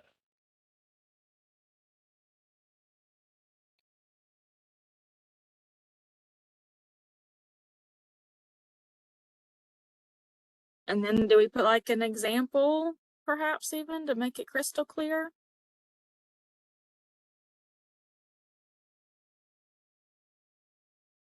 EG or IE? I think we should put Miss Dockery's example. For example, you could have 8 credits in journalism. And I'm named after And one day you too could be appointed to the state standards committee. Yeah. And use those skills. They tried not to put me in it one semester, and I about fought him. So Yeah. If you're Mr. Archery, if I recall correctly, you expressed a desire to want to talk about mythology or genre literature. This could be your opportunity. Or if y'all want to get into the, finer tuned details, you could pick one of the harder examples. personally, I think mythology and genre literature would suffice here, unless we want to really like yeah. I mean, I guess Miss Summers has a point if we wanted to get into one of the weedier examples. No wrong answer. I think you're talking about a really small population of folks. Not everybody is as cool as Miss Dockery. So, no wrong answers here, friends.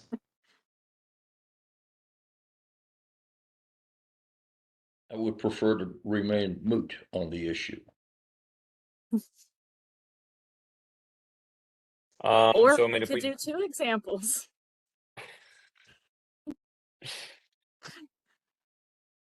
Miss Docker, you always want more. She That's does. true.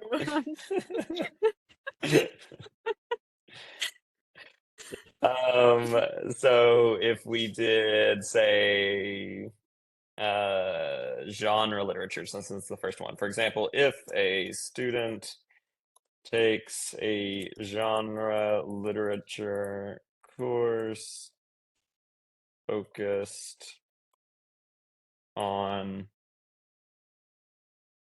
historical fiction. I just picked a random one from the list. If there's another one that we would prefer, then let me know. Then they would not be permitted to take another course with the other iteration of the course.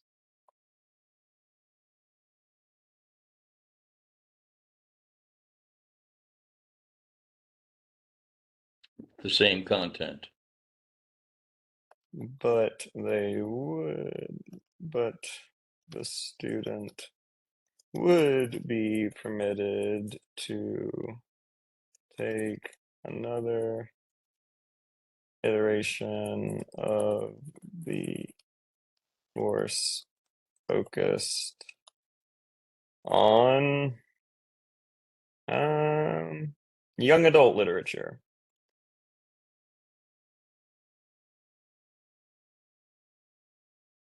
I just threw something together, so if anybody has anything that they would like me to change, please let me know.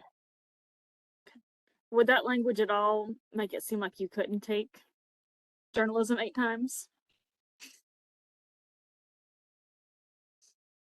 I have no idea. Yeah.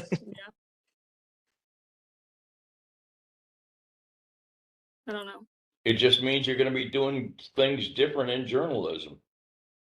Then we can just eliminate the language about then they would not be permitted to take another iteration of the course. We could just say, for example, if a student takes a genre literature course focused on historical fiction, the student would be permitted to take another iteration of the course focused on young adult literature. Yeah, that works well for me from a policy perspective. Since this is guidance, we want to be careful about like shall, must, permit, not permit, those kinds of words. Okay. I can live with that. Everybody good with that? All right, so we'll take off that far right column then. And this will suffice for the direction there to districts in terms of awarding. So are we all good there? Do we all feel comfortable with this? I hear no objections. Let's move on. We are very close, boys and girls. Okay. I'm loath to slow us down, but I don't think we ever really took a look together as a group about the genre literature or mythology introductory language. I don't think we need to do a lot of looking at it, but I just think, for the sake of completeness, we might just want to take a really quick look, because these both do have somewhat lengthy lists of suggested genres. So we might want to take a look at those suggested lists to make sure they have what we want.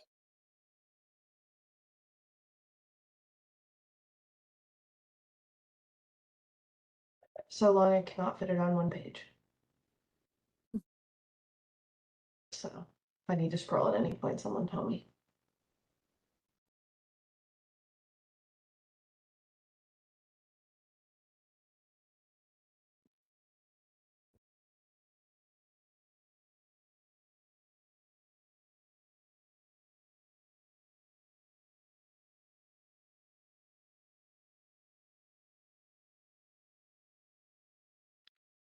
I feel like maybe science fiction and fantasy makes sense to be split up.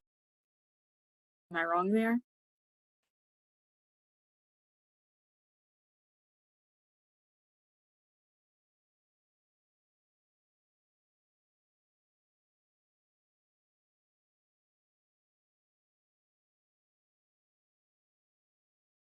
What did we do to that? I split it up. I agree. I think it's worth splitting up if other folks agree. Okay. I could imagine certainly a course on just science fiction or just on fantasy.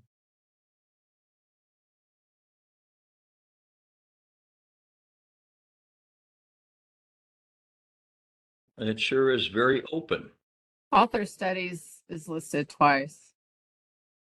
We have author studies plural underneath poetry, and then at the end we have just singular author study. So do we want to keep a differentiation there? Or is it essentially the same thing? It's the same thing. I think we can I delete. think it's the same thing.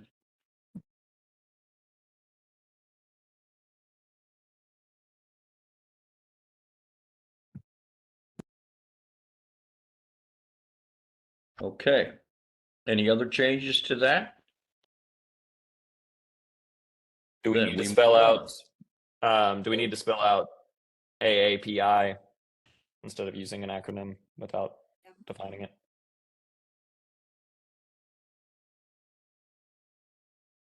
I don't know what it is. Is that Asian Pacific? I believe it's Asian American Pacific. Yeah, Asian American Pacific yeah, Islander. Yeah, we should spell it out. yeah. I think we should spell it out, especially since you do African American, Hispanic.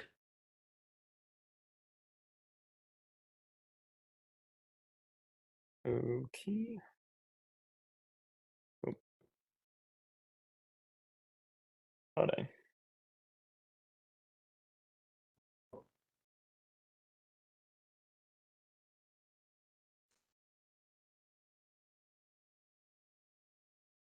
Is Native American in there? Mm, Indigenous. Yeah. Okay, thank you. Thank you. All right. Is that Do we, pretty do we exhaustive? feel that? I mean, I don't. This is probably not waters we want to wade into, but do we want to? Do we need to have Latinx, Latin? I know that within his like Latinx and Latin communities, there's a lot of dispute about which one of those terms is right and which one's wrong. So do we just want to keep it the way it is? Because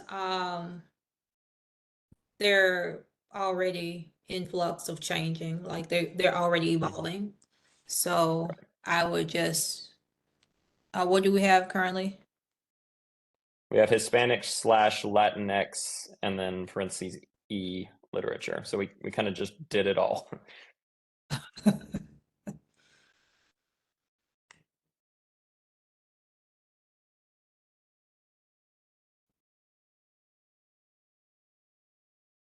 Is there a need I to know change this- what's there? I don't. I mean, I don't. There is not a consensus. I think on this. I think this is divisive within the community. So I don't know if I certainly do not feel prepared to make that distinction. I have not heard of Latin E yet, so what's the alternative? I mean, traditionally, I think it was Latin or Latino, and then that's where Latinx came in, gender inclusive, and then I think some folks within that community felt like that was kind of an imposition, and so then they moved to Latin. But I frankly, by the time the standards are out, this will likely have shifted some more. Yeah, so just leave it the way it is. Okay. Everybody okay with leaving it the way it is? I hear no objection. Let's move on. Okay. And then we can take the mythologies list is quite short, or comparatively short. So if we're good on that. The well. bullet points here are side by side. Would it be beneficial to do side by side bullets for genre? Yes, keep the structure the same. yeah, we might just want to move some of these longer ones down to help with it.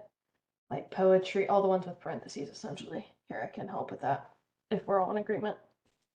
Yeah, They're if not you would do that, sorted. Brianna, that would be good. Just organize it for us. Do y'all want semicolons here or you want commas here? I don't know that you'd want. Wait, where's poetry? Did I lose some edits there? Crap. Yeah, I had deleted the there we semicolons go. and replaced them with commas. Okay, perfect. Yeah, I just want to make sure I capture your edits because this is what I hate about Google Docs. It does not transfer. So, All right, let's go back to the content on the mythology. oops. Well, if I'm doing this, I cannot look. Well, hold on one second. I can send you down there and I can pause it. One second.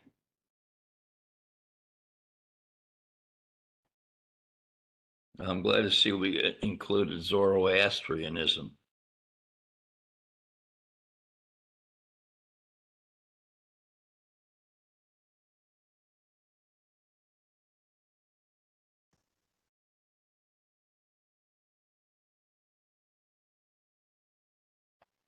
Is there anything else that needs to be included here?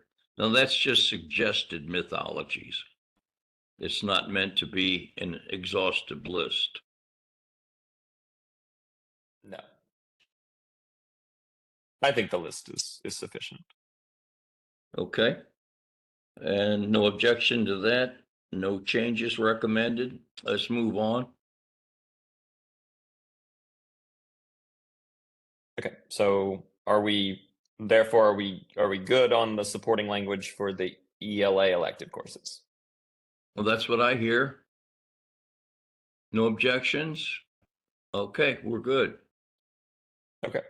If that's the case, think we're done with supporting language outside of anything that might be in the parking garage. If Okay, what else is I in the don't- parking garage? do we just want to just go through each item in the parking garage, just work through one at a time? As far as I know, that is the last thing on our agenda. Am I missing anything there? Nope. I guess if we would want to have a conversation about a potential executive summary, but that would come after the parking garage. Okay, then we can move to the parking garage. Okay, the columns are Uh, hanging, so I'm just gonna make a note to do it at the end. Okay.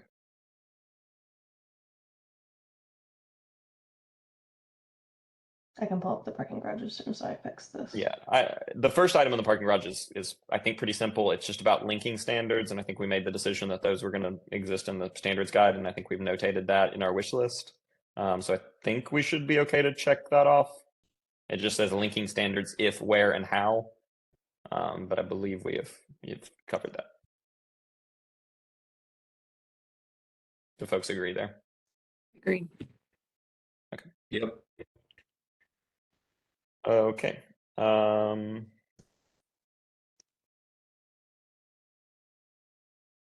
Next up, we have a recommendation for the English 3, English 4 language standard 1 to add a substandard A that reads when writing or speaking, use and analyze active and passive voice.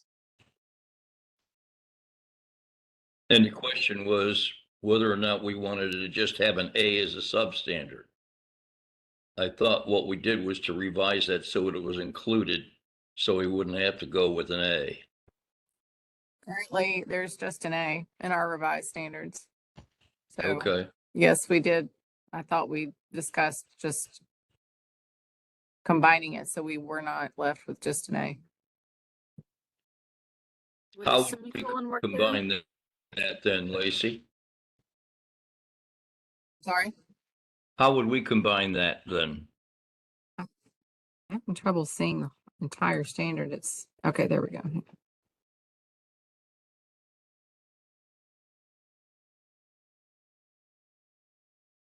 I mean, yeah, I don't see why a semicolon wouldn't work there.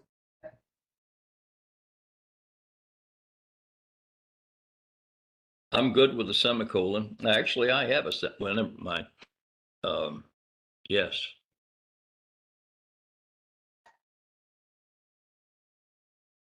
I think that would work well. So the only thing, it would deviate from the previous standards in this progression that do have substandards, but if we're comfortable not doing that, I'm comfortable go ahead and just moving it up and making it a semicolon. Yes, since it's only an A. If there were multiples, I wouldn't feel the same way. We all good with that? Okay, so be it. Let it be written, let it be said. I believe I have done it. Make sure it corresponds with what people have requested in P7.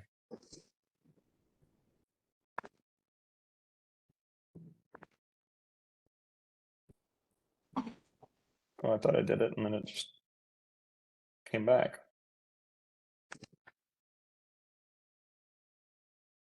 I think that was me. I clicked on the box Okay. to get to see the entire standard, and then I just clicked out of the box. I'm sorry.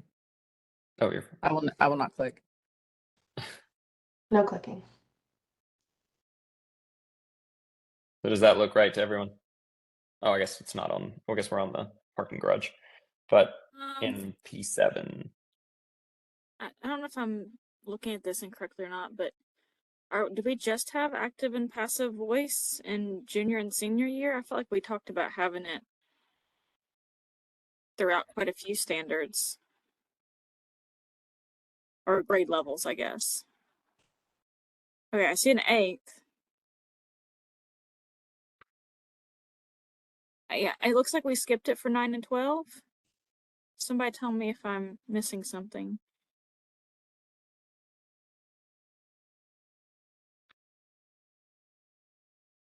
Or 9 and 10, I think I misspoke.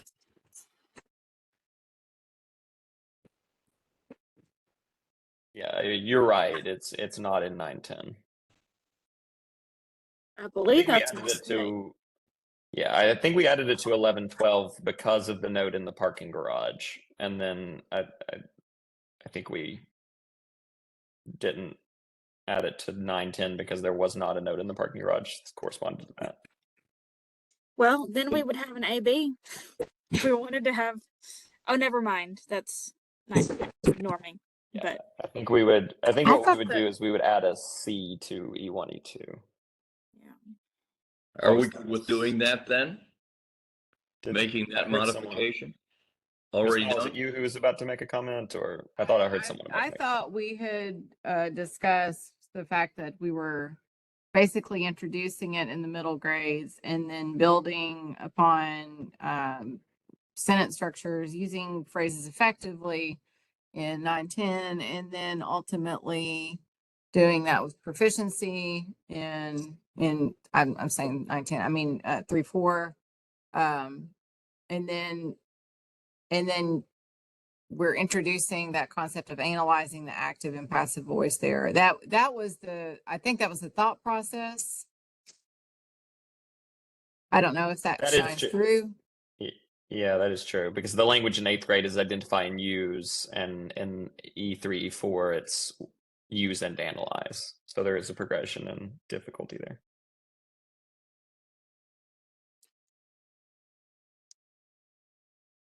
So are you saying that was intentional for us to skip 9, 10? That feels odd to me. I don't think it would. I don't think in our conversation we were necessarily skipping it. I think the conversation was, and this feels like a long time ago, but It I is. think- Really long time ago. I think the conversation was introduce it in the middle grades, begin creating effective sentence structures in E1, 2, and then bring everything together with proficiency in 3, 4. And we wanted at the time added emphasis on active and passive voice because we not only use it by that point, but would be then also analyze it through sentence structures. Now, again, I don't know that now that we're looking back at it, if that is apparent. I mean, recall I'm the fine. discussion. I'm sorry. I said, I recall the discussion and our rationale at the time. Does that not stand good anymore? Did we fail to look at something? I just remember talking about how important it was. Or Dr. Stout talking about that a lot too, and I say I have to agree. And just as I don't know that I realized that it was being left out of 9, 10, which was probably my fault. Okay, I don't Probably think go we're back and read. necessarily leaving it out of 9, 10. I'm reading it as they are demonstrating more effectiveness in their writing, incorporating active and passive voice in 9, 10, and then ultimately doing that with proficiency in 11, 12. But again, if that is not apparent, then we need to make that clear. Yeah, I don't know that that'd be apparent personally. Can you put it in so that it looks apparent, Annie? Let's see.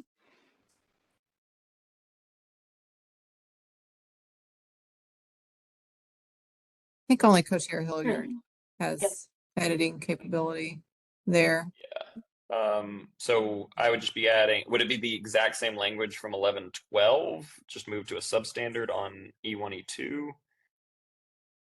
And where would it go with, okay, would it just be our new C?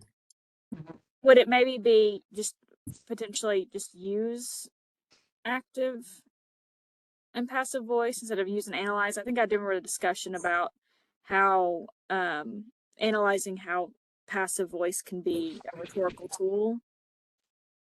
I'm fine with copying pasting the language, but if we wanted to make it more of a progression, perhaps just Yeah, I think it's use just because effectively. we have, I guess we elsewhere we've said identify and use or use and analyze. So the first time we introduce something, we typically say identify and use, and then subsequently we ask them to use and analyze. Okay. But I mean, I put the language up there in E1, E2, but if we want to just say use, I'm okay with that as well. I'm not particularly attached to either one, so I'm fine with either. I'm concerned about leaving it out completely. Okay, so do you want to tell us what you put in there, Coach Schiller? Yeah, just, I mean, I added a C that reads when writing or speaking, use and analyze active and passive voice. I guess now I'm wondering, does it even need to be an E3, E4? Because E3, E4, I thought our understanding was, since it says demonstrate cumulative understanding of the conventions of academic English grammar and usage, that's why we didn't have substandards attached here. Because otherwise, I don't know why we would lose the substandards we have in the E1, E2 standard if we're going to maintain this language about active and passive voice once it's been introduced elsewhere. I agree. It feels like we're going backwards a little bit there. So as it currently stands. So if we're going to use and analyze and do that proficiently in E1, E2, then we need to indeed demonstrate our cumulative understanding of all conventions and usage in E3, E4. So So do you think that would be better? Would that be best accomplished through subs? Yeah, I'm sorry, go ahead. So no, I was interrupting you. So I guess what I'm asking is, would that be best accomplished through just saying demonstrate cumulative understanding of all conventions of academic English grammar and usage, or would that be best conveyed by adding the substandards from E1, E2 to E3, E4? I mean, if it's cumulative, I don't know why you have to specify the substandards. Mm-hmm. So I would think we would eliminate what's after the semicolon in E3, E4. That would be my thought as well. Okay, so then how will it read? It would read demonstrate cumulative understanding of the conventions of academic English grammar and usage through proficient utilization in context when writing or speaking about grade level tasks and texts. And there's an increase in rigor between 9-10 and 11-12. Yes? Yeah, it moves from proficient use of the conventions to cumulative understanding of the conventions. Okay. Is everybody satisfied with that change in iteration? Yes? Yes. All right. Let's have them out. So what else do you have in the parking garage?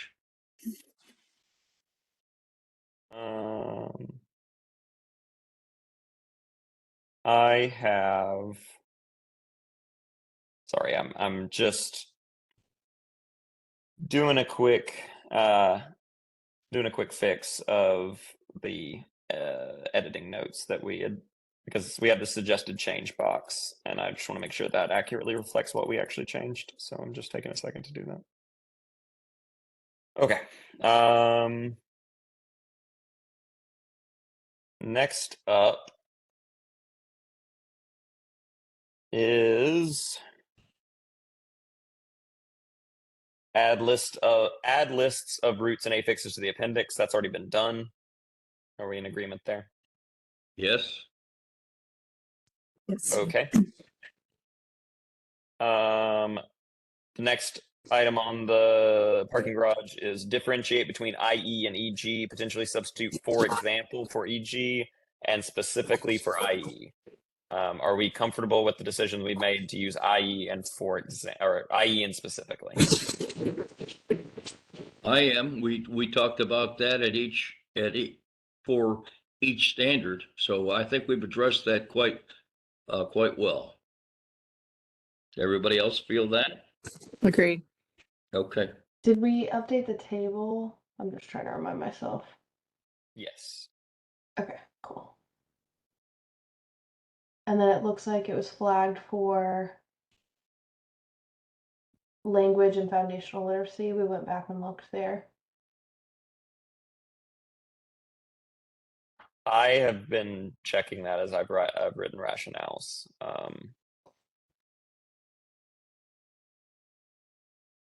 So I think that's been covered. How many more items do we have in the parking garage? I was just checking. Oh, We've got 61, but you've done a fair bit of them. So here I can get you a more precise number. Yeah, because we do have our dinner break soonish.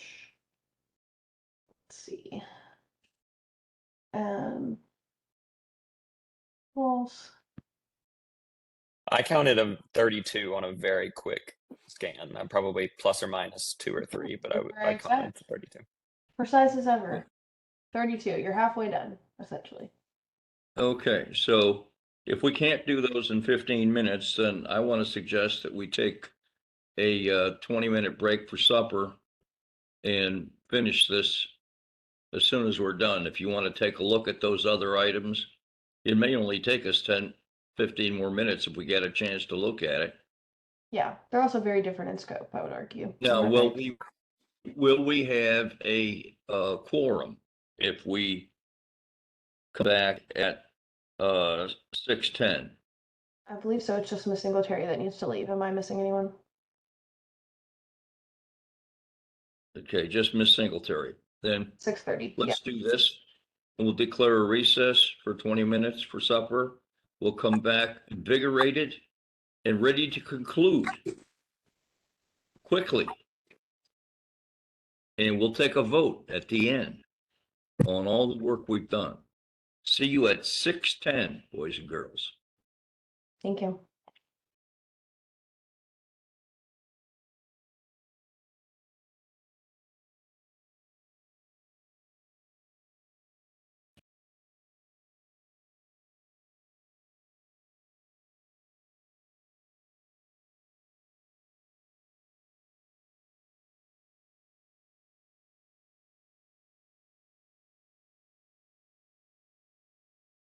Leadership team over here. Do y'all need anything from me? I don't think so. No. Cool.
Hello, everyone. It is now 6:10. We're ready to reconvene and finish up our work here at Standards Review Committee. I don't see pictures of Catherine or Patty yet. Are you with us? So we know if we've got there's Catherine and Patty. Do you have the baby with you? And not necessary. Oh, Brittany, you decided to stay? I'm here until 6:30. Okay, well, we're going to talk fast then. We might get done because I really wanted to wish you well and thank you for everything that you've done along with the rest of the committee. So, Coach Chair Hilliard, will you please take the items one at a time that we still have in the parking lot, and let's tick them off. Next up, we have language standards 3, 4, and 5. And the note that was left was consider resequencing these standards to create cohesion. I don't know if I completely recall what was meant by that. I think I had to look at it again, but I think if I remember right, like 2 of those were about like roots and affixes and context clues, and then there's another one that was something. It was like it was broken up, like word meaning was broken up. But I can look back at that. I think essentially if we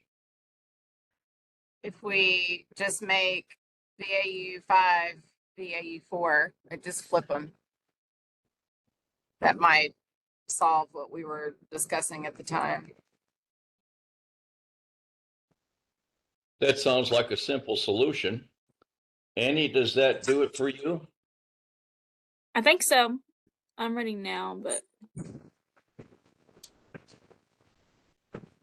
VAU 3 is determining the meaning of unknown words, context clues. VAU 5 currently is acquiring and using general academic vocabulary. And then the current VAU 4 is demonstrate understanding of figurative language. So I think our conversation was just create the sequence.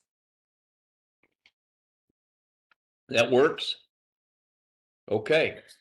So Brianna, that would just be suggesting a change in the standard code.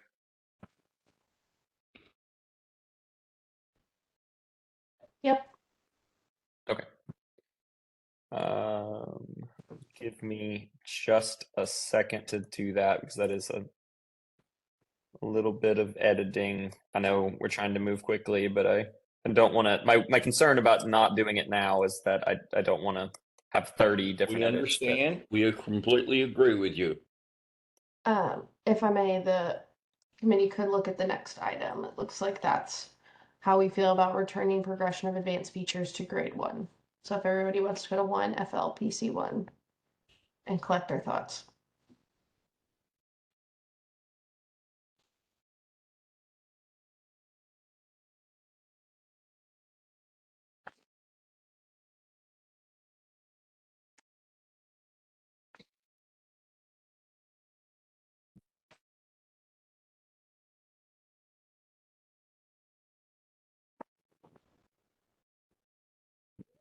Is advanced for first grade, then advancing beyond kindergarten?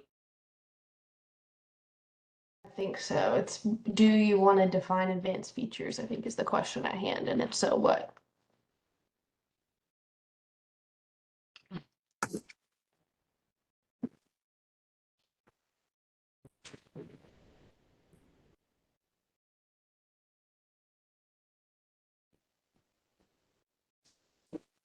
I kind of feel like it's defined in the standard already. Yeah, I was looking at that one a minute ago, and that was my perspective, is that I felt like it was properly defined in the standard. But obviously, I will take other perspectives. I agree with that.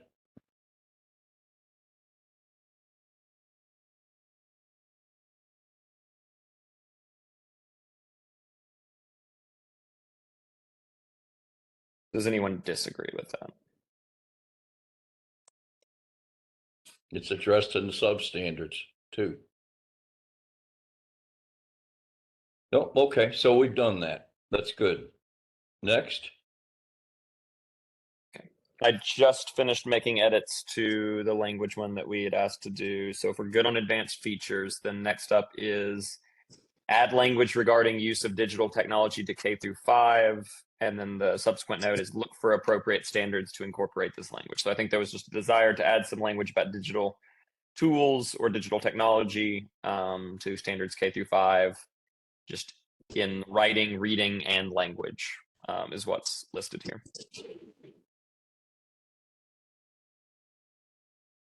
I feel like we did that, didn't we? I think as we went along, we did.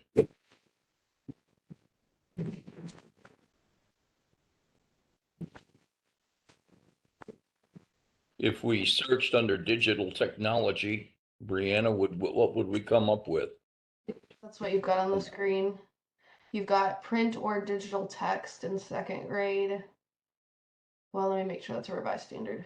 And that's an original, but let's see if I'm assuming you kept it. Yep. You've got print or digital text. You've got print or digital text. Print or digital text. Print or Catherine, digital are we text. talking about digital text or digital technology? I think we were talking about digital citizenship. Oh, not in this one. I think we would have said that. in this Oh, you're part. talking about in this specific example. Yes. You've got digital It- tools here in writing for. I'm just looking up digital Chair Carnegas because it sounded like some people wanted to do digital tools and some people wanted to do digital technology. So I wanted to make sure y'all are aware of the landscape. Right. You've got more digital tools in writing. Well, I would think from that example, y'all gonna give me whiplash with that moving screen. I would think from that example is digital tools because it says for writing and publishing.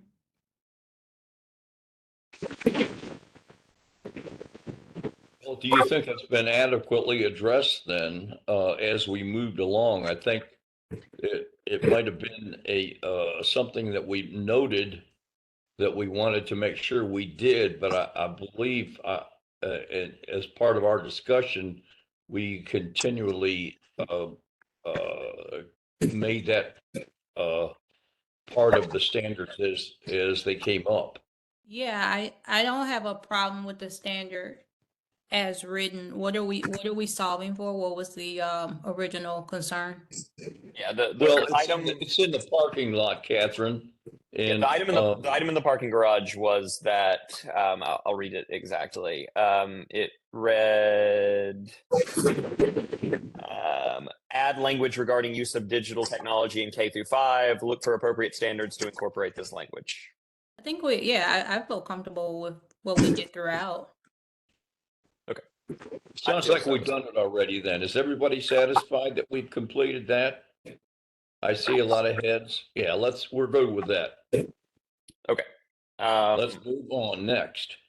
Language, we have one that says language 2 cornerstone. Language should be pulled from intro, copy paste error. I was looking at that during the break, and I think it was one of those instances where one of the standards did not come over properly, where we didn't have one of the standards, so we had to add it back in. And I think I accidentally copied and pasted the wrong cornerstone.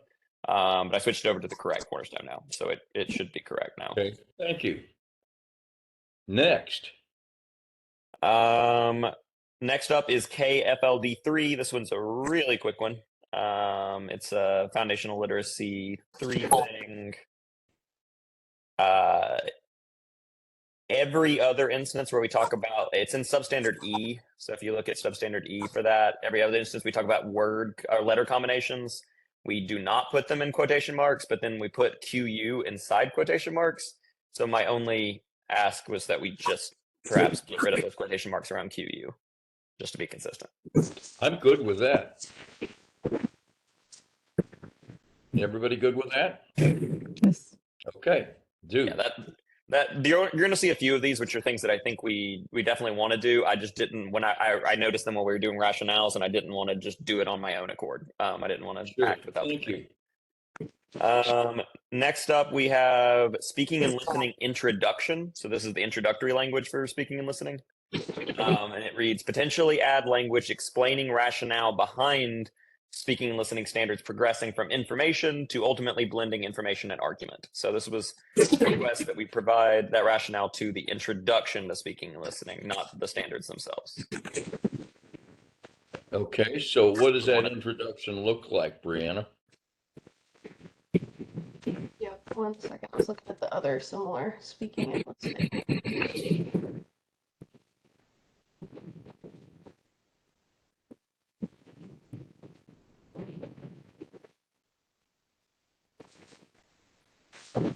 It's on the Google Doc pages 11 and 12. Thanks. Yep.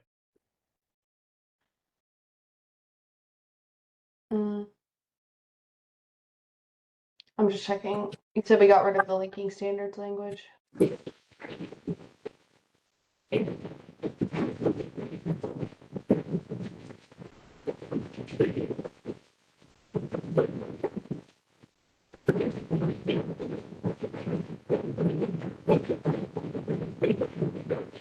Yeah, I don't see any language about leaking standards, so I think we're good there.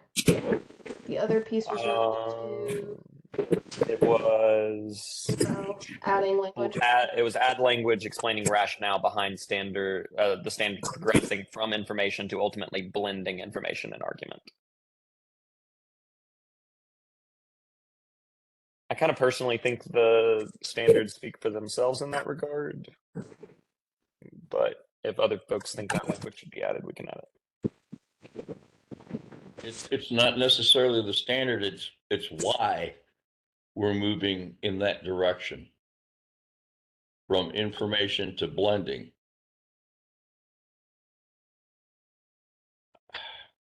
My To only me, thing the is I just second- don't. Sorry, go ahead.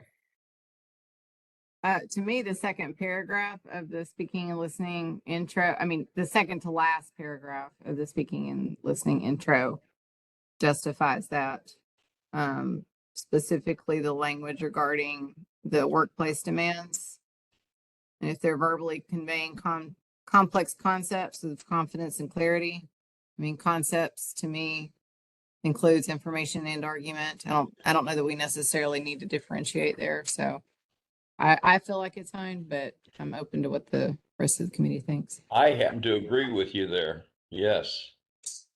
I also just think by and large, we haven't used the introductions to justify progressions very often. And we have a lot of progressions that we have not justified in the introductory language. So Right. I don't And know why this one I would think in there's particular enough- need to be justified. Thank you. I think it was enough said. The workplace applications was enough. Okay. So are we good there? Yes. Okay.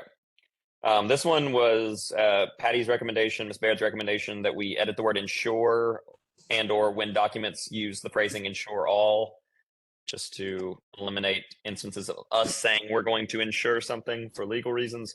I believe Ms. Baird has been Went through pretty- and checked for that. But Yeah. just a quick control F will suffice. Yeah, So I it's think been eliminated we then? were diligent. Yeah, we were diligent when we were doing those edits to catch them all.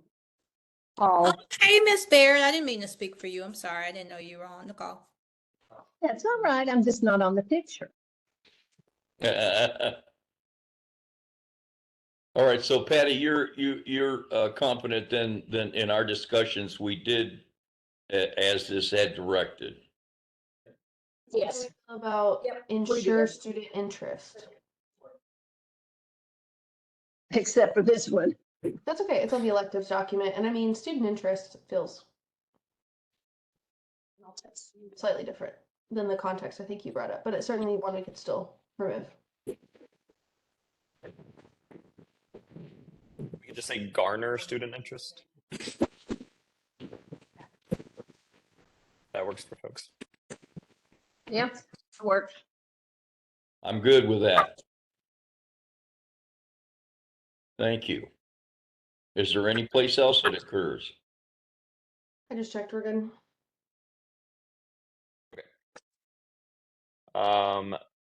Next up, we have one that says for standard, it says production of writing standard. I'm not sure exactly what code that would be.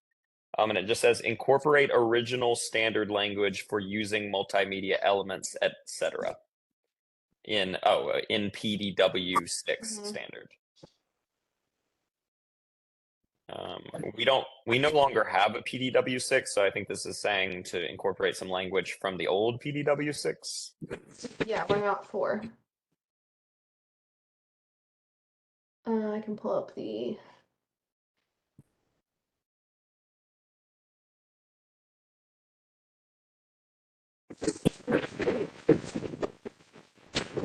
PDW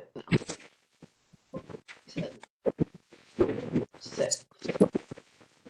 Okay. Including the internet.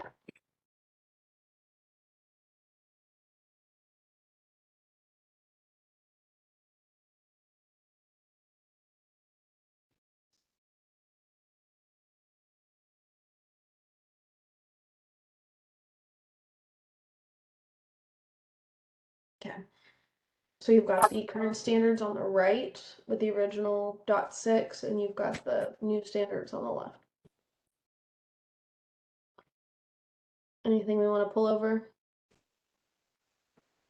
I think we've addressed technology to an extent in the language of the standard itself. I mean, if you look at 7.w.pdw4 now, our current set version of that, it says use digital tools appropriately to produce, publish, and refine writing. Same in 8th grade. Same in E1, E2. Same in E3, E4. So I think do we feel did like it. Yeah, I agree with you, Co-Chair Hilliard. This is the current language is awfully limiting, and I think using the digital tools is really opened up the world to us. You also talk about ethical use, which is new. we talk about it multimedia components as well. I personally think that's covered, but if I guess maybe to the cornerstone, but even then, I think it is covered within the standards themselves. I think it's fine. I agree. Does anyone disagree? Nope. Okay. Next we have item from reading standards, and it just says adding text structures, compare / contrast, problem / solution, descriptive, sequential, cause effect. Am I wrong that we did that? I seem to recall doing that. I think you're right. I think I remember having a whole conversation about it. Gosh, yeah, the reading standards are something happened to them formatting wise.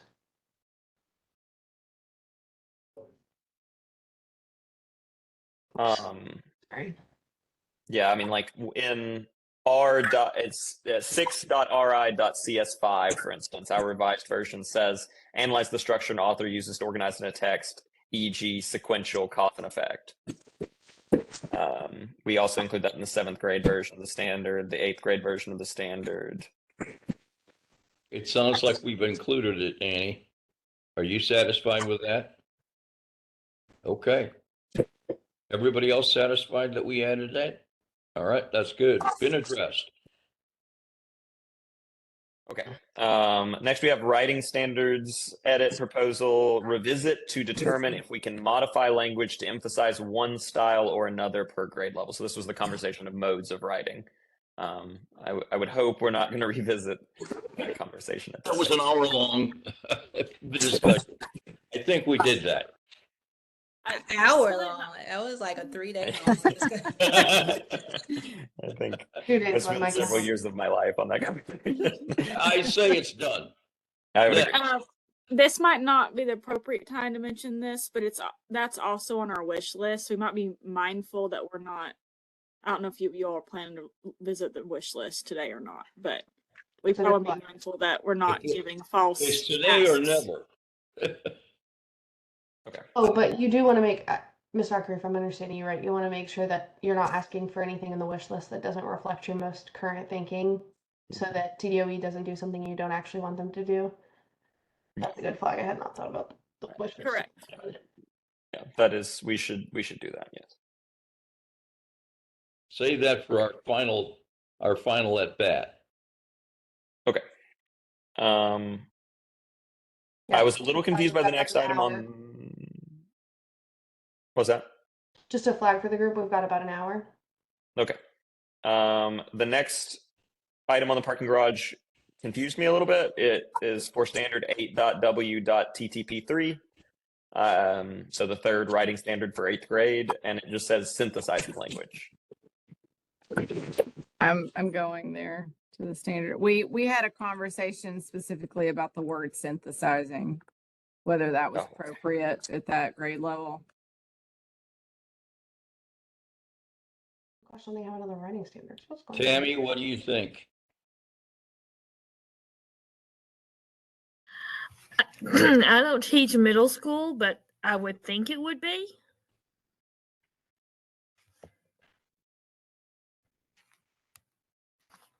I have I taught middle use school and I don't have a problem with the word synthesize.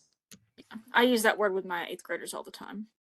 So, and my freshmen normally come in knowing it, so I'm sure someone's used it with them. All right, so let's keep it in then. Don't Well, worry about it. Currently, I think it don't would. know that it's in there. Yeah, it's not in there. Okay. It's not. So where was it previously? Let me look at the, I think your predecessors did have it, it looks like.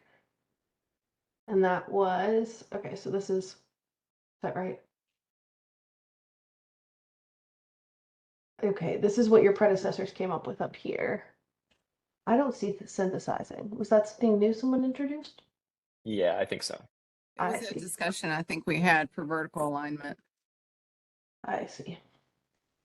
Okay. Am I just missing something, or do I not even see reference to synthesis in the 9, 10, or 11, 12 versions of these standards?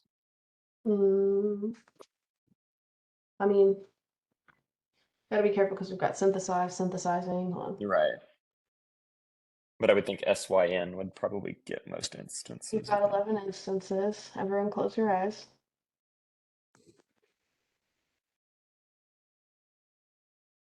Let me just start from the top. Okay, 1, suggested change, ignore. Okay, revised standard. You've got it, it looks like you've got it in English 1, 2, as to where it is. Someone see it up here in this box.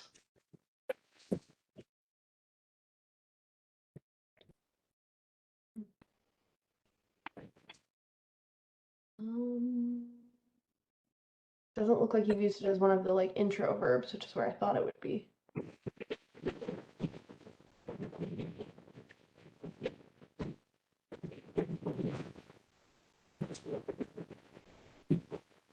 Hi, Rosemary. Thanks for coming. Oh, you're welcome. My video's not working. I've been trying to figure it out, but I'm here. Maybe Josh can help you. Was it your cover, Miss Winters? I thought it might have been like half on, half off. I don't know. I You tried turned it on? everything, but I'll keep working with it. Okay. Yeah, I think if you move the cover at the top of your computer, like the physical computer, it'll pop back up maybe. I don't see synthesis in here at all. Am I losing it? I do I not saw either. it in the informational writing standard. I'm wondering if maybe we're wanting to incorporate the same, I don't know, maybe keep consistency and incorporate the same language in the argumentative. Yeah. As far as I can tell, it's in standard 1 and standard 5 are the only two that include language about synthesis.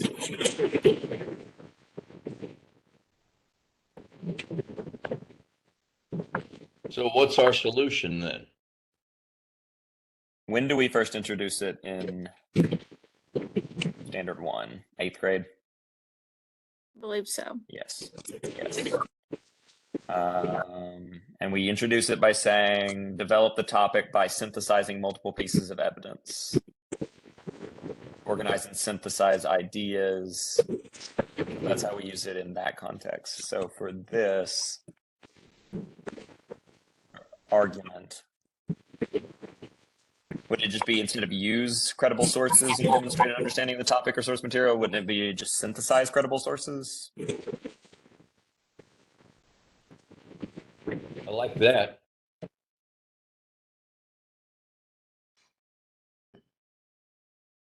Does that address it, everyone? I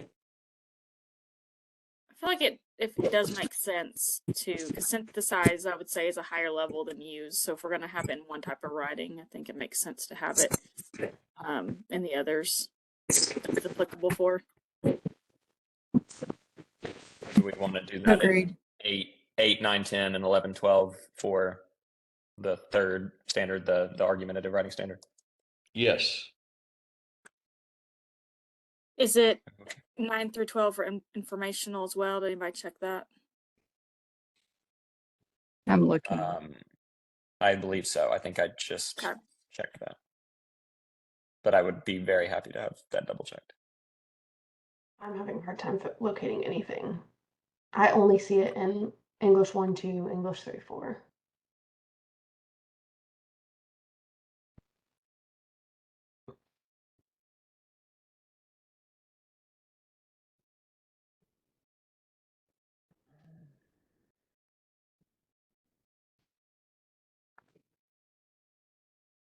Yeah, so it's in substandard C of the 8.w.ttp1 standard. It says, develop the topic by synthesizing multiple pieces of evidence.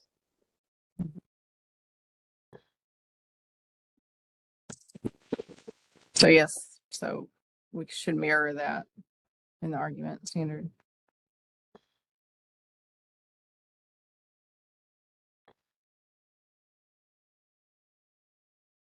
Okay.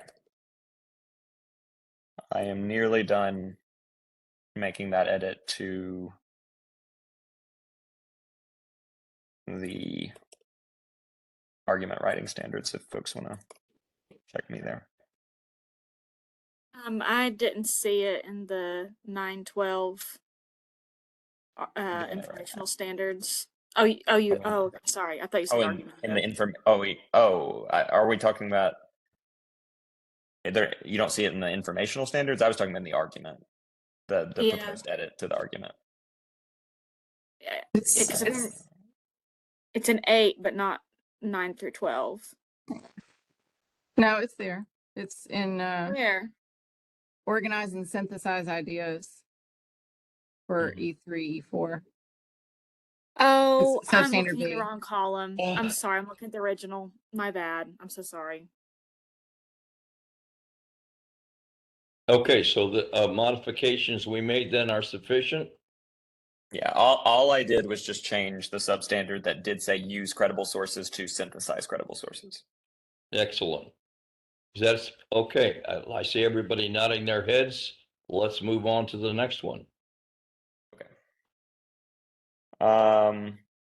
Oh, well, I should have not noted this for the glossary. I apologize.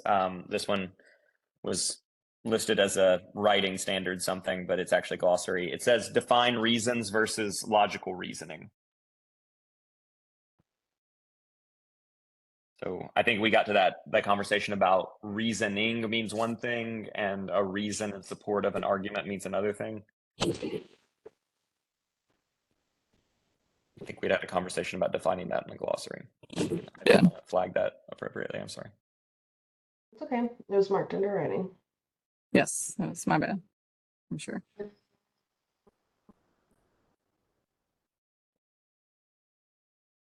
Okay. So you have logical, don't have reasoning? Is that what it is? I'm looking right now. Just looking. Okay, you have logical. Yeah, I don't see that we've got reasons or reasoning in there.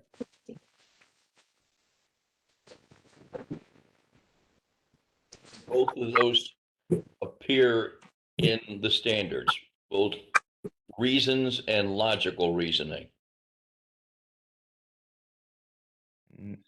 I mean, I recall conversations about it. I will have to do a quick search to see what language exactly ended up in the standard. Yeah, I don't see either.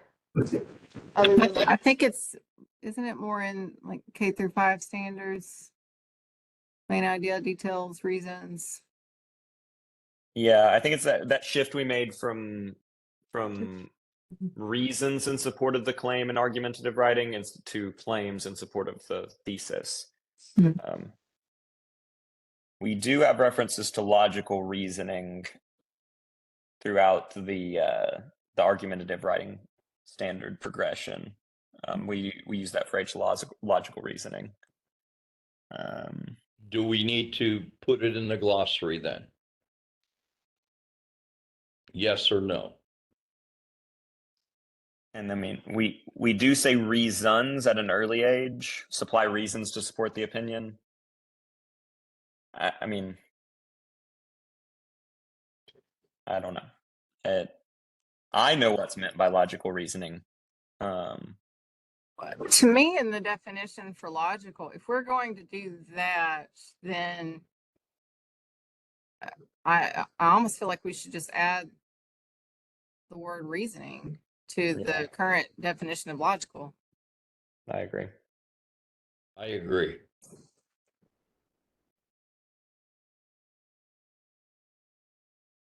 Yes, absolutely. That's perfect.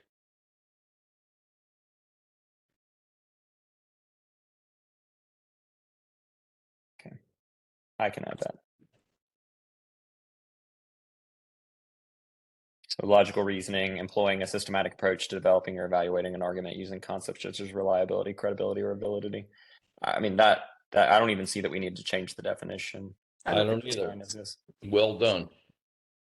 Okay. Yeah, we don't have So to are define reasons. Reasons is. I would say I don't- no. So Okay, so are we good on that? Yes. Okay. We have a note on the reading cornerstone 6, revisit word assess, revisit adding in point of view. So if we look at reading cornerstone 6, the revised cornerstone is analyze how perspective, point of view, and purpose shape the content and style of a text. We've already changed the word assess because it was assess how perspective or purpose, and we changed it to analyze how perspective. That's done. And then we added point of view because we talk about point of view in several of the standards. All right, think so we've addressed that. I believe It's we've been addressed addressed then. Well, we all say it's been addressed. Let's move on. We're getting close. I can see the finish line. All right. Next one is revisit mood. Consider including elsewhere in the standards. It was previously only in standard 5th grade standard 4. We also added it to 5th grade standard 7. So we now have 2 places where mood is discussed. Do we feel like any other places need to discuss mood? I feel like we ended up deciding that it wasn't focus, like it wasn't a big enough focus. That was certainly what I thought. Yeah. That was my understanding of the conversation. So are you saying that this has been addressed? Yes? I If believe it's so. been addressed, let's move on. Okay. Next up, we have continue to keep appendix specifying / defining high quality instructional materials. We did. We did not Yes. remove that language from the appendix. Is that So I just think like we're the good there. Lexile Mhm. aspects? Okay. Yes. Done. Okay. Next, we have revisit attention to cornerstone and standards, specifically regarding the language visual displays of data. So this is speaking and listening cornerstones as they relate to the language visual displays of data. Sorry, Vice Chair Hilliard. I don't see any instances of HQIM or high quality instructional materials. My Yeah, understanding was I mean, the point of Appendix A is to assess text complexity and to allow teachers to select appropriately complex texts. So I guess that's what I was taking as a reference to high quality instruction materials. We didn't use that language exactly, but I thought text Okay. complexity was a proxy for that. Cool.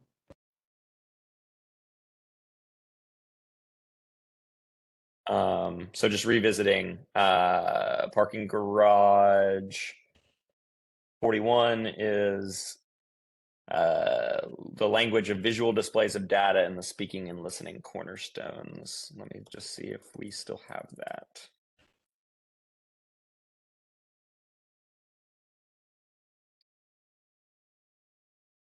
We removed of data. We just have make strategic use of digital media and visual displays to express information and enhance understanding of presentations. So we removed specifically of data to just visual displays generally. I don't remember that conversation exactly where we landed. Were we wanting to add that back in? Is that why we put that in there? I remember that being a very convoluted conversation that I can't really remember where. Oh, I know question. that- Has a rationale here. Oh, great. That's the beauty of the rationales. They're not only for your successors, but they're for your future self. Great job, Mr. Hilliard. I think we threw it out there and decided to address it, and that's how we addressed it, by eliminating the word data. Are we comfortable there? I am. Everyone else? It's visual displays then. Okay. The next one is just overarching. It just says double check cornerstones against E3, E4, or trajectory. So just basically ensure that our cornerstones are right. I did this since our last meeting and added 5 cornerstones that you'll see at the bottom of the parking garage, because those are the ones that I was a little concerned weren't aligned. So we can just get to those as we get to them. But I think we have. I certainly don't want to say that I am the be all end all there. I mean, if other people think cornerstones don't match, please let me know. But those are the ones that I flagged that seemed like they might be in slight misalignment. We'll address those at the end then. I appreciate you doing that. Yeah, and then of course, if anyone, I guess this is more. This is Miss Summers' question. If people look at these standards after this meeting and notice anything that we didn't notice in this meeting, but we've already voted, are we then just committed to what is done? I would need to double check. It has not happened. It did not happen in the last cycle, to my knowledge, except for when the General Assembly called the Social Studies meeting to reconvene. I think, off the top of my head, my gut says that the leadership team could call another meeting, but that part of voting on the standard says, there are no meetings until further notice. It's like blackjack, no trade backs. Okay. If anyone wants to do a quick scan of the cornerstones as we're moving forward to ensure those cornerstones look right, be my guest. But it seems like we have a desire to proceed. So is that what we would like to do? Yes, let's proceed. Okay.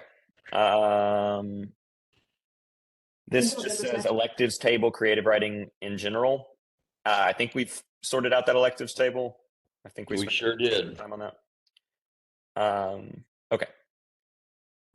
This next one is language for credits allowed for advanced creative writing needs to be clearly distinguished. I think we worked on that, so I think we're good there. Yep. Yes. Then we have TDOE thoughts on advanced creative writing credit hours. We've already learned that is not within our purview, so I think we can mark that one off. Addressed. All right. We have current draft of 6 through 12 RL RRTC 10 seems to suggest that all of the texts themselves should be multimodal, not that the students should read a variety of text just created in different modes. This was one that I added, and please feel free to tell me if I'm wrong here. This is just something, as I was writing rationales, I found a little confusing if we go to those standards in that progression. So we So I guess P202 would be the first instance of this. Thank you. And it carries That's throughout my the legal rest. button. It's just read and comprehend both independently and collectively a variety of multimodal literary texts. There was a small part of me that worried that people were going to think that the texts themselves needed to be multimodal, like an individual text needed to contain multiple modes. And while those are certainly texts that we might encounter, I think what we really intended was that we would read texts from different modes, or in different modes. But please feel free to tell me if I'm just overthinking this. I understand your concern is from or in better words. Or if you're trying to convey like across the year or by the end of the year.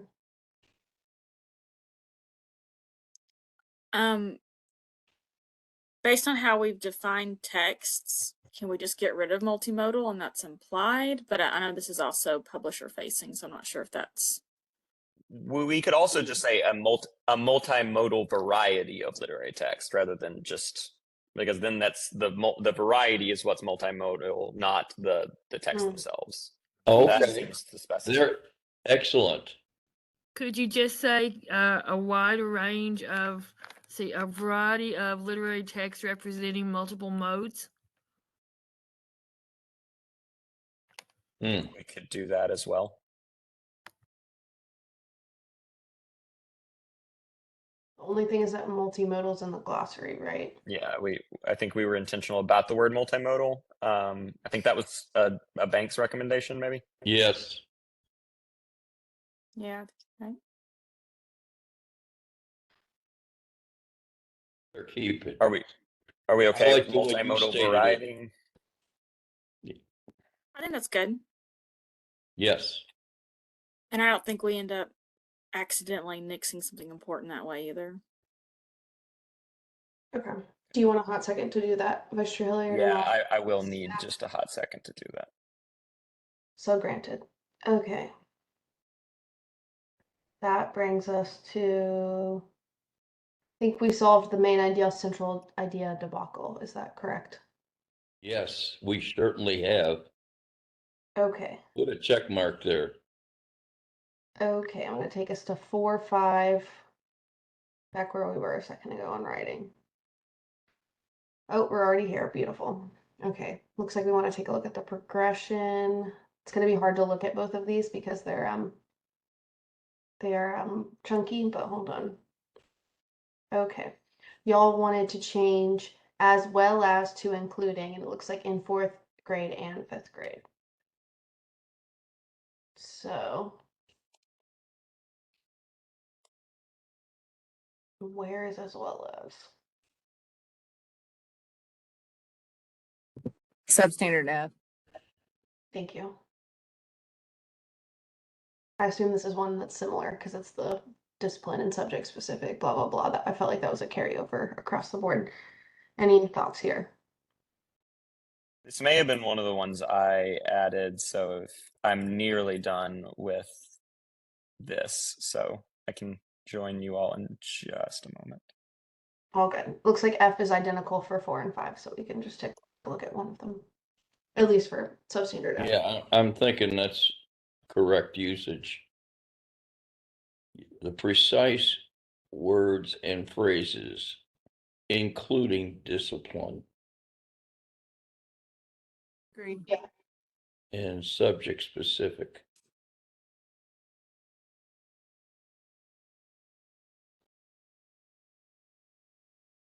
Yes, this is one of the ones I added.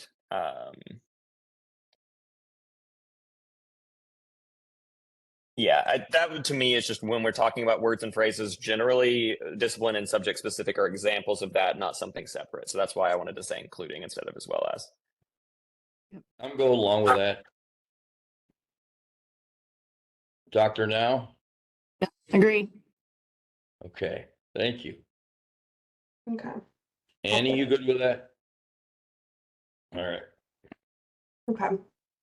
While Vice Chair Hillary does that, I can take us to ICKY 8 in RI. Oh, so it's change. Oh, the This cornerstone. is in the cornerstone. Yeah, it's just the cornerstone 8 for reading. Mhm. Okay. So you want to change as well as to what? I think just and is what I had proposed. I think we've just been trying to avoid saying as well as and just using and instead, because as well as kind Right. of place something in a subsidiary phrase, and that's so I think and creates a little more balance. So are we good to do that? I'm good with that. Yes. I see no objection. Let it be written, let it be done. What's the keyword? Okay. Okay, I'll take us to. Okay, it looks like we want to. Okay, this is kind of a reword, so we might need to flip back and forth, but I'll get us to 2FLD3.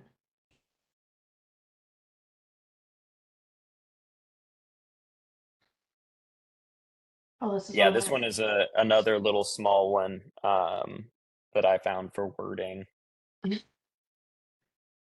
Okay, I cannot display the whole standard. But here it's a she is. beast. This is the prefix. It is substandard I in the revised standard. It's just read contractions with am, is, has not, have, would, and will, as well as homophones. I just thought it made more sense to say read homophones and contractions with am, is, so on and so forth. So just moving where the word homophones is in the sentence. What was that? So you're just moving the word homophones where it is in the sentence. Yes, just simply switching it for clarity's sake, so it doesn't seem like homophones is part of that list. Are we good with that? Yes. Yes, absolutely. Okay. Excellent suggestion. I just figured the foundational literacy we hadn't revisited in a while. We hadn't looked at in a while, so I kind of spent a little time there to just make sure our wording was what we wanted. Okay.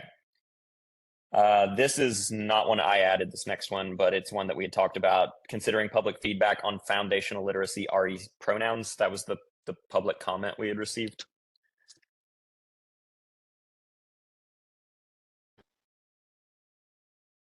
Brianna, Ms. Summers, could you possibly pull up that public comment just so we could have it in front of us?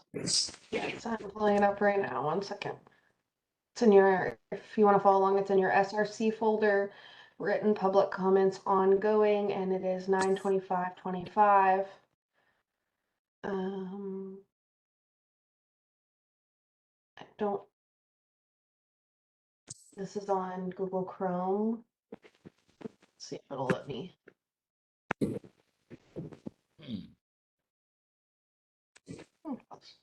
Okay, this is the public comment in question.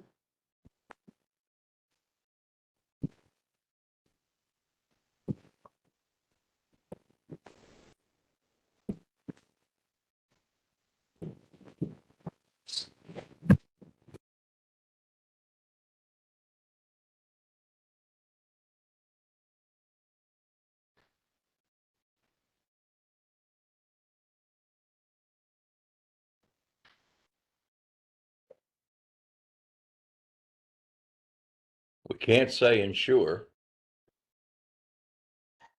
You cut out for me, Chair. Can I guess what'd you say?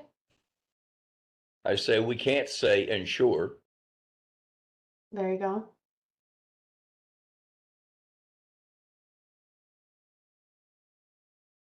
Can anyone locate what our current code for this would be? Because we don't have. Yes, I think it moved down at least a couple. Is it 0.4, 0.3 maybe? There's only one SC, so I bet it's 5. I bet it's standard 5. That sounds right. And what grade level had this person proposed we? Third? Third grade. Third. And for your context, this person also submitted public comment to your predecessors, and originally their feedback was in an appendix, given the length of the feedback, but your predecessors separately cut that appendix in favor of the standards guides. Our language about pronouns just, I believe, currently says explain the function of nouns, pronouns, verbs, adjectives, and adverbs as used in general and in particular sentences. So I think we opted for a more general language about the use of pronouns rather than this very specific language that the public comment proposed. Our current substandard F says ensure subject, verb, and pronoun antecedent agreement. We don't want to ensure. Well, I think if I'm speaking correctly after a conversation I had with Ms. Baird about this, I think it was we didn't want to say that we were ensuring, but it was okay for the students to ensure something. If that was, I think there was less concern Yeah. about that. It could be verify, validate, but ensure is not a problem. You're telling someone that they must ensure.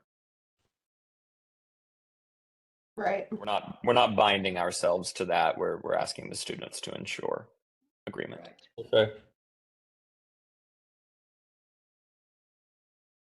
So do we need to talk about the characteristics of pronouns anywhere in here, or is it? I think if we were gonna include anything, I think it would likely just go in the glossary. We don't have a glossary entry for pronouns currently, and so if we wanted to use his language for defining a pronoun, but I don't know. I mean, especially the second sentence of what he proposed doesn't seem like standards language. It seems like glossary language to me.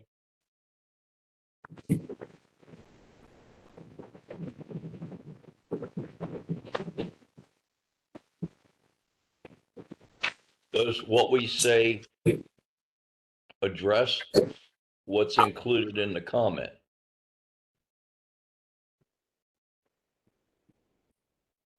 I mean, the comment seems to ask for a much. I mean, we have ensured subject, verb, and pronoun antecedent agreement. That's there. We've got that language. It's just about the language about pronouns have 4 characteristics: number, singular, plural, gender, case, and person. Which is all, so it's really just all related to agreement. Yes. So I don't know that we need to put that in there. I certainly don't think it should be in the standard. It's just if we feel the need to define what a pronoun is in the glossary or not. And that's characteristics of a pronoun, but it doesn't define what a pronoun is. I also think that if we were to enter in pronoun in the glossary, we'd have a lot of other parts of speech to enter as well. Right. Yeah, I think we're fine to leave it out. I'd say we addressed it, and we would say that it's contained in agreement. Everybody good with that? We will not change what we've written. Okay. Okay. Next up, we have 5.ri.icky7. That is within reading. Said icky 7. Okay. Mm-hmm. And you said 5. Yes. So it is P146. Thank you. Again, I just need to press my Lucas button. Okay. This was one I added because we say integrate information from multiple print and digital sources, and we have largely tried to avoid language about integrating things. We've said synthesize. Yes, I agree. Integrate. So what I had written was just, do we want to change integrate to synthesize here? I say yes. Only question, totally up to y'all. ICKY is integration of knowledge and ideas. Would y'all be interested in changing the code, or do those feel separate? Yeah, I mean, the previous cornerstone used to read integrate and evaluate content, and we changed it to evaluate and synthesize content. Oh, interesting. I think synthesize is more accurate. So do we want to change the code then to synthesis of knowledge and ideas instead of integration of knowledge and ideas? That seems appropriate to me. Yes. Please do. Okay. I imagine that might take a hot second. So I can, Yes. And then, so would the corresponding edit then be to change integrate information to synthesize information in the 5th grade standard? Yes.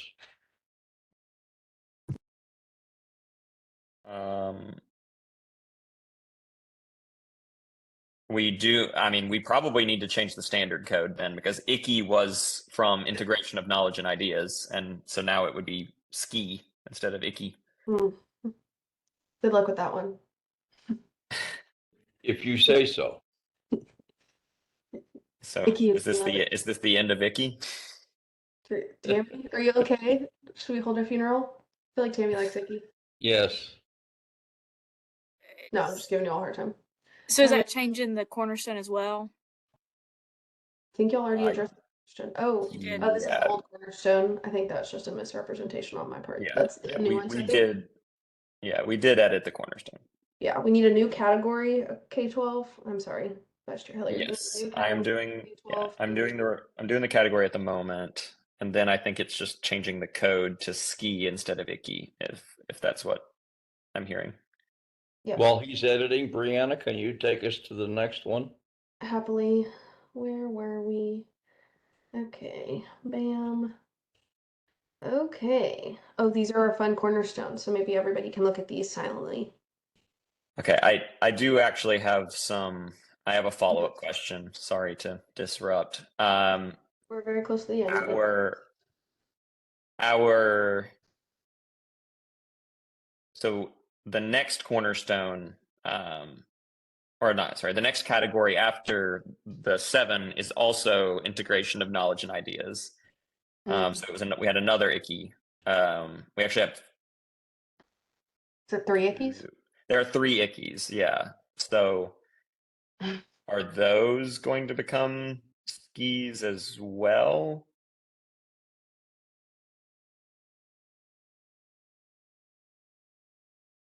Here's the revised Are we code changing? for 8, if folks want to look at it, and then I can go down to 9.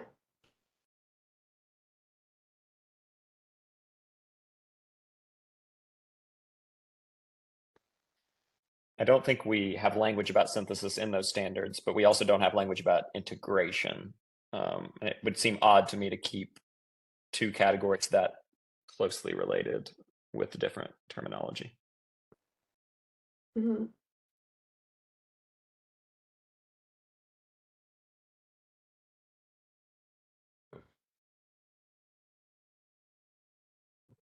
I agree. I think they need to change.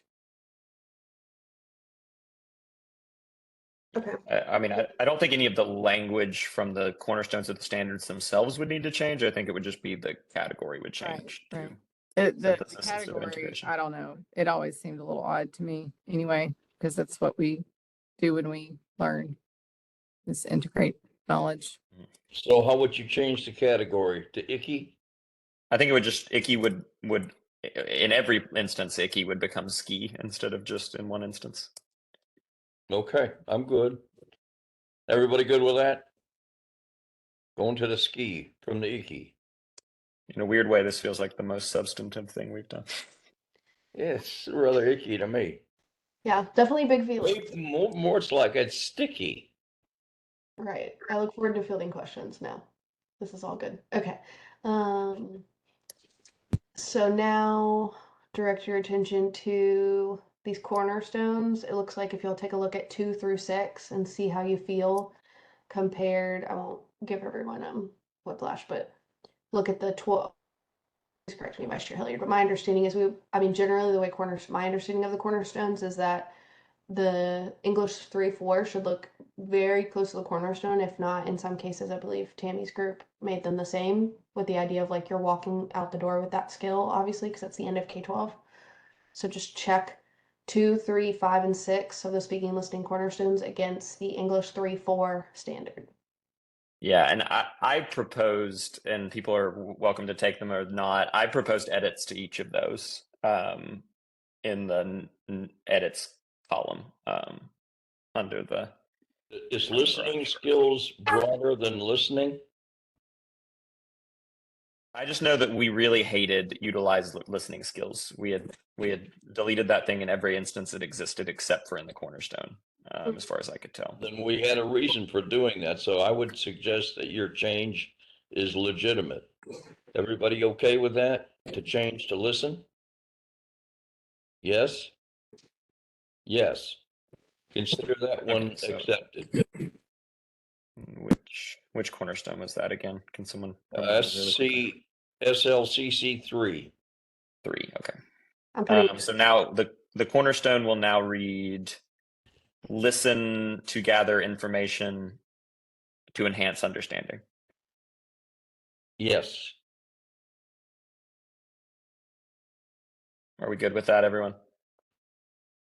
Yes. Yes.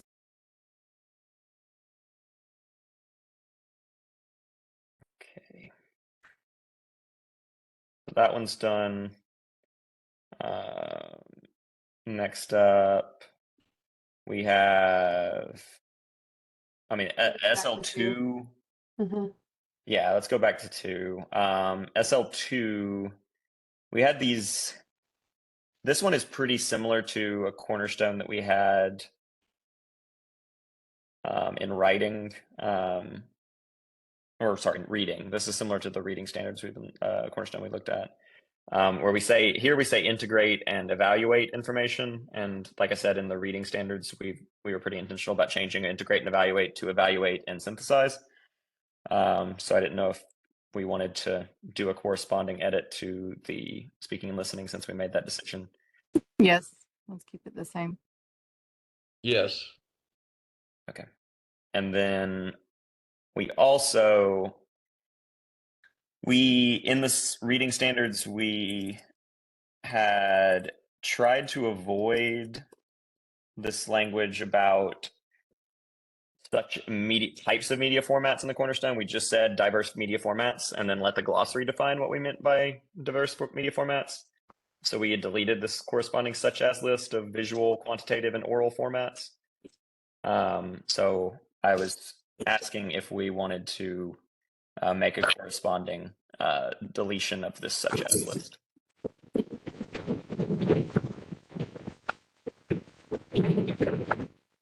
I'm good with that. Delete it. I have a question. For the new Cornerstone, the evaluate and synthesize information presented in diverse media formats. Would you actually be synthesizing? Because this isn't SL.cc.2 all about someone else's work, so you wouldn't actually be synthesizing? Am I reading that correctly or incorrectly? Here's the 3-4 standard. Yeah, you're right. Yeah, it's just about evaluation.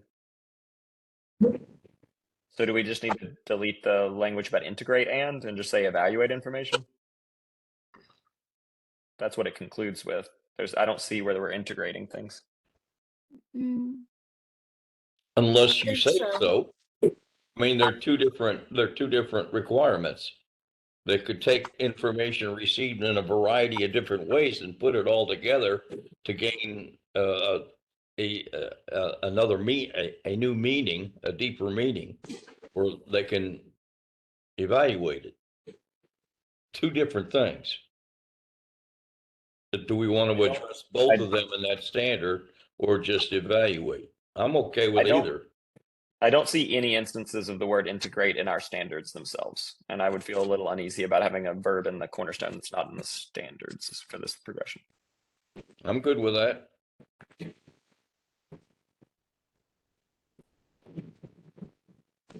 So it'd be just evaluate then. I don't know though. Synthesis to me is almost understood when you're speaking. You're presenting logical reasoning and you're linking ideas, which in the linking ideas part is in E3, E4.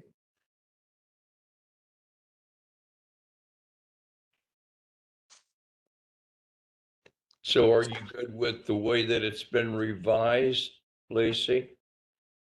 Where it just says evaluate, or do you want to include synthesize in there? Mhm.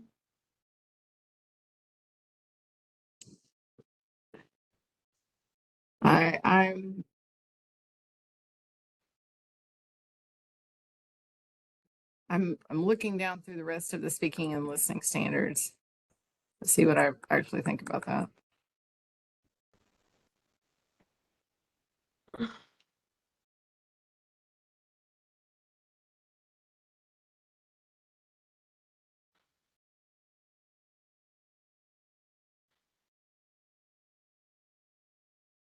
So the fifth grade standard for that cornerstone mentions synthesizing ideas across different mediums. I don't know that it would that we couldn't have something in there, but I feel like as the cornerstone is written, it's kind of misleading. I feel like we'd have to reword the cornerstone. Trying to see if there's anything else.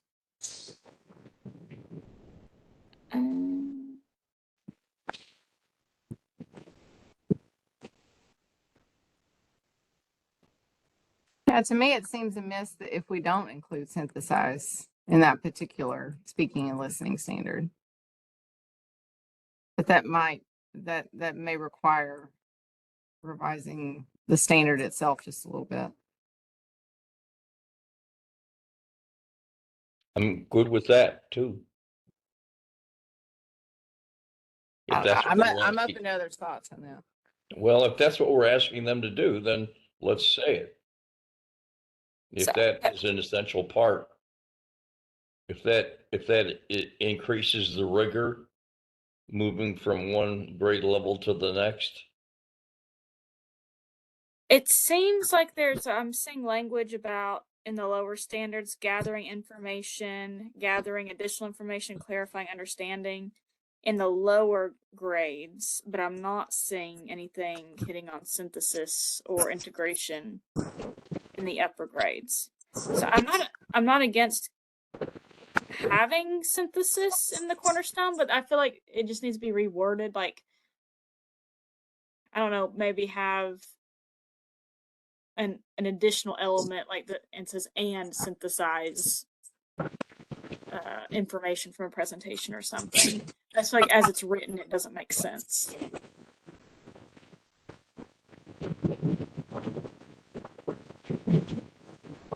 I think evaluate comes first, evaluate and synthesize. Lacey agrees with that. Can we change that? Would that be acceptable? Evaluate and synthesize. Did we make any corresponding edits to the standards, or is this just going to be? Yes, that's what I was proposing Okay. to make that more clear. So where would that show up originally? Well, which one are we We've talking got a about right value. now? Are we talking about the cornerstone or the standard? Well, I mean, for the cornerstone, it would be throughout the entire progression. I guess I was talking about the standard. Okay. So I'm going backwards. So E3, E4.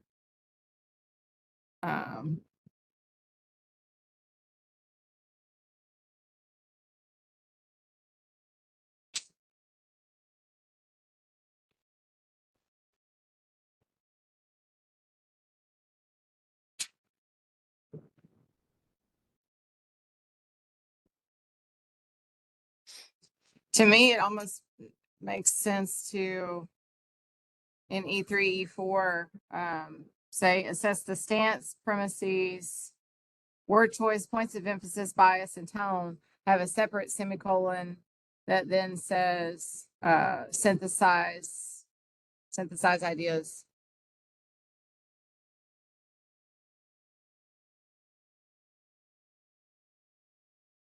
So just synthesize ideas. Synthesizes speakers, S apostrophe ideas, if we want to do that. Because we're evaluating a variety of media. So if we're evaluating a variety of media, then we're going to synthesize the ideas among those that variety of media. Agreed. Okay. I made it to P24. I made that edit if we want to take a look at that.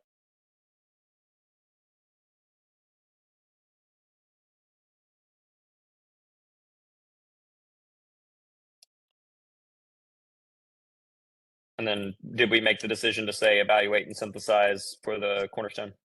Yes. Yes. And then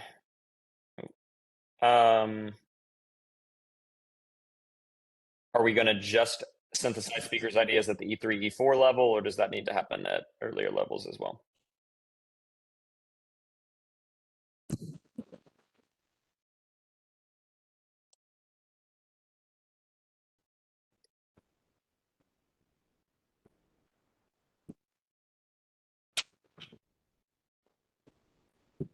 Well, if we keep it there, then we do have a built-in increase in rigor going from 1, 2 to 3, 4.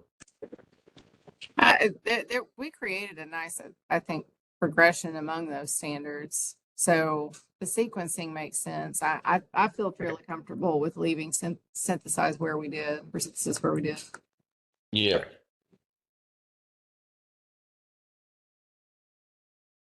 I've got one other thought. Is that kind of what we're asking them to do now in our revisions? Is that what we're asking them to do essentially in SL.cc.3, where the cornerstone is listen to gather information to enhance understanding? I don't know that's bad to add it. I'm just wondering if we're overlapping at all.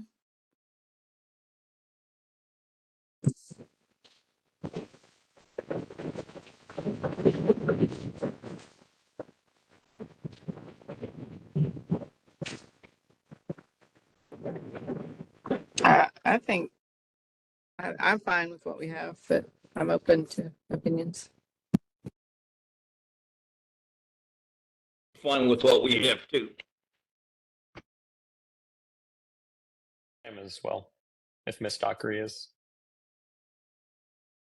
Okay, she acquiesced, and sometimes that's okay. This is a tiny thing I just want to throw out really fast, because when we were looking at this progression, I saw it. We have generally tried to separate sentences within a standard by semicolons rather than periods, but I know several of the standards in this progression have periods. Are we cool with me changing it to semicolons? Yes, please do it. Okay, just wanted to get it on the public forum. Okay, Brianna, do you have the next one that we could address so we could finish this up in 7 minutes? Appreciate you. We're very close friends. Okay. So should we go? We just wrapped 2, right? So we should go to 5. Mm-hmm. Yes. Okay, so the question at hand is in the 5th cornerstone under speaking and listening, changing, I assume, multimedia components, because that's what's in our glossary versus whatever this is. And I think we already agreed to this somewhere else, because we talked about, we talked about the data thing. Never mind. Very close. Okay. Let's go to the 5th cornerstone. Okay, are we okay with getting rid of digital media and visual displays in place of multimedia components in the glossary? Well, it's a little bit more specific. I'm okay with that. Yes. Everybody's okay with that. Change it. Yes. Next. Mr. Hilliard, I'm just going to put these in parentheses, so Okay. we're not. Yeah, because I'm getting a little caught up at the moment. Is that helpful? I'm happy to. You take your time. Yeah. We're proceeding. I did want to have a really quick, because I don't think we ever reached a full consensus on the such as list in the second cornerstone. Are we good with the recommendation to remove that such as list? Yes, Folks said That's yes. fine. yes, I think we have consensus. Okay.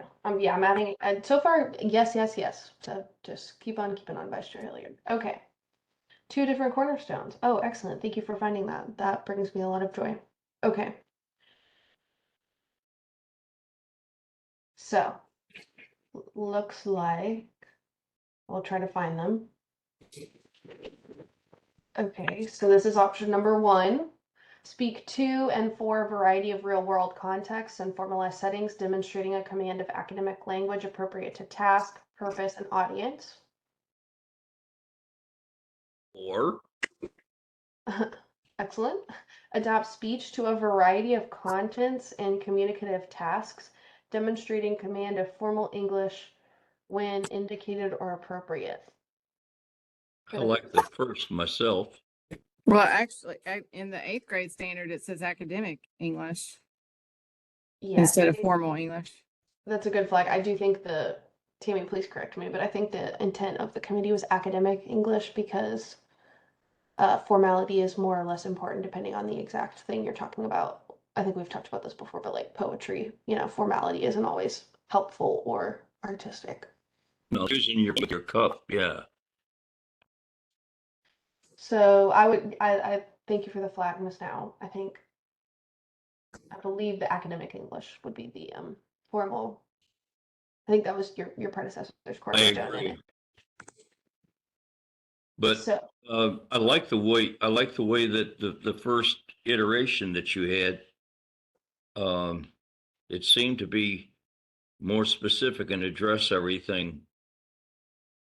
I like the wording of the second one though, but just could we add in, could we kind of merge the two, adapt speech to a variety of contents, tasks, purpose, audio, contents, communicative tasks, purposes, and audiences, demonstrating command of academic English when indicated or appropriate. okay. Yes, So it sounds like that's the a middle part, fusion. yeah, the middle part's getting swapped out is what I heard. Miss It Now. So we did not choose one or the other. We integrated them or synthesized them. No It's integration. definitely synthesized.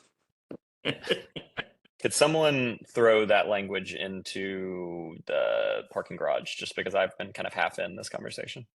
That's okay. I will do my best, but Miss Now, please. Is this I think more? Miss Now has editing access to this as well, so I think she Yes. could. Please go for it. I just put those next to each other. I'm just still, I'm a little gun shy here, with the click. So I don't want to accidentally delete something. We have version history, don't worry. Okay.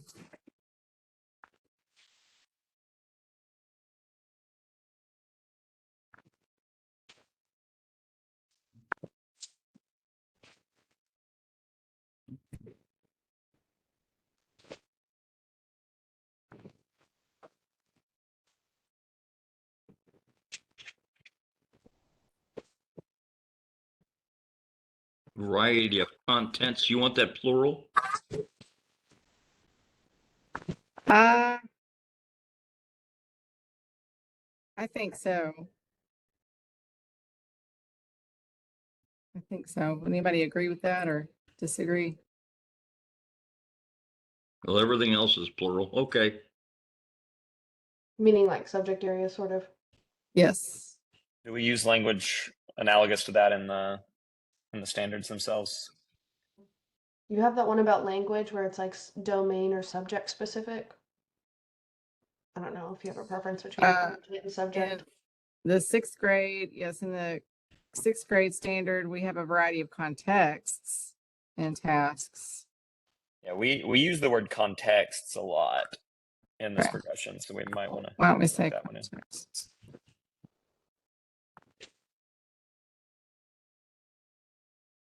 There we go. There you go. That's rigorous. Very good. Everybody agreeable to that one? All right, check it off. We have one left. Okay, everyone's gonna hate me so much, but I just want to revisit something really quickly because I was just looking at the standards. I think it will take 30 seconds. If you look at P 17 through 19, we have standards that read details of a text presented in diverse formats, including visual, quantitative, and oral. I think we've opted out of saying including and have instead done EG lists. Are we good with me just making that into an EG list? Yes, please. Okay. Yes. Wanted to. That took less than 30 seconds. Okay. Which is all we had left. Do we have one more to consider? I think this one was already checked off from I added this from Miss Dockery's list to make sure we got to it. All right, so then will you all join me in a verse of Happy Days Are Here Again? Do we want to look at the wish list? No. Oh, no. I have one wish right now. That's to be done. But you're welcome to take a look at it. I just said that since we had some conversation earlier in this call about wanting to take a look at the wish list before we send it off. I think it'll take all of 30 seconds if everyone wants to review it silently. Now, while you're looking at that, prior to everybody getting on board here, we did talk about maybe creating an executive summary. If you want to give your leadership team and Brianna your blessing in creating, if we think an executive summary is necessary, that we could craft something that we would use when we send this to the state board, kind of like a letter of transmittal. Here's the work we did, and this is basically why we did it. Ms. Summers, because the executive summary can be drafted by the leadership team, is it permissible for folks to send us things they might like in the executive summary outside of the public forum, since that is something that doesn't seemingly have to be completely deliberated on, since it can be drafted by just two members outside of the context of the meeting? I'm just simply asking. It's a good question. Taking one step back before I get there. If the committee decides they do want one thing that is important from a voting perspective is you would need, one member would need to make a motion instructing the leadership team and or me, however you want to do that, to draft an executive summary. You would need a vocal second on the motion, and you would need a roll call vote with a quorum. So that. Okay, so moved. Oh, so are you making a motion, Chair Kernigis? I am. Draft. Okay. So As you had described. Do you have a second? Anybody? Anyone? First of all, before we get into that, do we need an executive summary? Are we in agreement that we need one? Yes. Okay. Then, yeah, sorry to interrupt. I did hear a second, so I think at this point we could take a roll call vote. I know you're otherwise busy, Vice Chair Hilliard.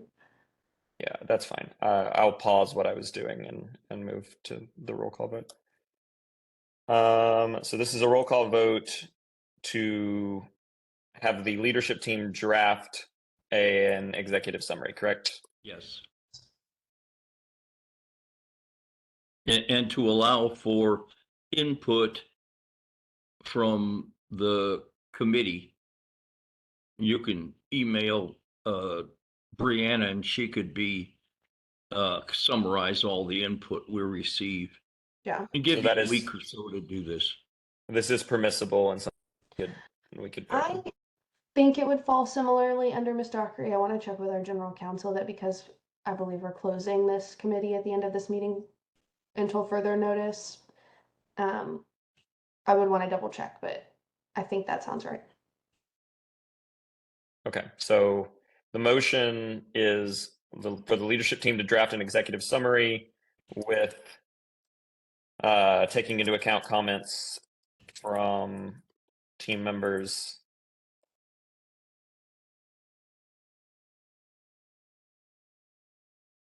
sent outside of convening hours. I would just say based on feedback, and we can take into clarity on what that looks like. I'm sure there's a system. We'll just want to follow whatever the system is. Okay, so we're voting on leadership team drafting an executive summary based on the team's overall. That sound good? After the Uh, conclusion of this meeting, or after the conclusion. After the. Okay, Roll call vote, please. I'm just drafting the motion really fast. Sorry. Then while you're drafting it, I'm going to give a couple of hints. Things that I wanted to talk about was, we said this all along, or I said this, we're not only looking to be in the top half, we're looking to be in the top 10%. That's the way we're presenting these standards, where we maintained or increased rigor in these standards. We were cognizant of consistency in our writing, and that we were looking for clarity in terms of identifying the important words through the glossary and through the standards, and that we have a progression in terms of rigor and difficulty among grade levels. Those are things that I thought we might include, that kind of stuff. So if you think of other things, that's what I need to know. That's what we need to know. Add that we were the best standards review committee. Yes, that was going to be my first thing. An all-star team. Okay, so are we ready to take this vote now? Yes. Summers, do we need to restate the motion since we've discussed since? Yes, that'd be great. Okay. So Chair Kanigas, could you restate the motion? Where is it? I believe you're just, I mean, I can also state it. I move. Yeah, state it. You wrote it down. That we have an executive summary based on member feedback as permitted by state laws and policy. Great idea, Dr. Stout. Thank you. And I second that. Okay, so we will now take a roll call vote. All those in favor say aye. All those opposed say no or abstain. Ms. Baird. Aye. Ms. Dockery. Aye. Mr. Hilliard, aye. Ms. Now. Aye. Is Ms. Singletary no longer with us, I believe? No, you just need a quorum. So she's I think there's an absent spot. Yes, there's. Dr. Stout. Aye. Ms. Winters. Yes, I mean, aye, sorry. And Chair Kanigas. Aye. Chair, you have 7 ayes. The motion passes. Thank you very much. And now, committee members, thank you for your steadfast dedication to the next generation of Tennesseans. I make a motion to vote on the standards as revised on all of our work days. Is there a second? I second. Vice Chair Hilliard, please call the roll. The appropriate response is aye or no. Just note that. Ms. Baird. Oh, go ahead. Oh, sorry. Go ahead. Aye. Aye. Ms. Dockery. Are we looking at the wish list first? Sorry, or are we allowed to still do that after this? This would be binding, I believe. Okay, so we have some things on there, right, that we need to get rid of on the wish list, like the separation, the weirdness with the writing standards. Sorry to. If that's the case, then I suppose we would need to vote no on this motion. If that is your intent, then yes. The next line that Chair Kanigas may or may not say is that the committee is adjourned. So there's that. And just so you know, members, you're voting on the entirety of the standard, so that includes everything in your supporting material or your supporting language, etc.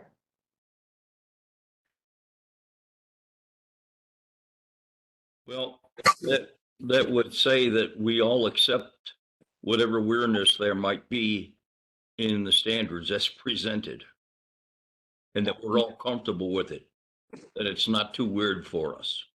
Yeah, a motion I think could be withdrawn, and you could make a new motion instructing the leadership team to clean up the wish list, and then take a vote on the standards if exiting this meeting is a top priority. Okay, so I'm gonna withdraw my motion. And I'm going to Summers, wait how do for a I new how do I motion. document that? I'm gonna wait for a new motion from Ms. Dockery. Ms. Dockery? I don't know if I'm doing this right, but I move that we clean up the wish list before making a final vote. Okay, We If we're making it before the final vote, then we would need to clean it up now if this is passed. Right, that is the correct order, right? Like if we vote, then yes, right. okay. I don't want to Right. be a pain And for if no that's, reason. if that's what you want to do, how long is this gonna take? I mean, I hope not long, but I mean, we have in there things about that original writing proposal where students weren't writing full essays. I it was thought we had part of the addressed all notes. this. Yeah, but it's in so focus writing in middle grades on 2 modes instead of 3. We addressed that. I think it's Yes, just but a- it's currently still written in the wish list. So just to if we clarify, vote on this, then go ahead. yeah, there's 2 options. You could instruct your leadership team to do the wish list. Leadership team, I don't want to speak for you. And or me, if you prefer. And you could also choose to deal with the wish list as a group before voting on the standards. Those are your 2 choices. Or a third choice, I guess you could vote on the standards in the wish list as. Annie, I don't want to dismiss your concern, but I think we spent a couple of hours addressing all of those proposals that we had received from the junior high staff around the state. And we thought we came up with what was necessary for all the students in Tennessee. We did, but I mean, in defense of Ms. Dockery, it does literally say that in the wish list to focus writing in middle grades. Yes. Okay, so We put if it we on the vote wish this, list then we're prior to the time that we decided to dedicate an hour of our time to clarify it. okay. We talked that to death, in my opinion.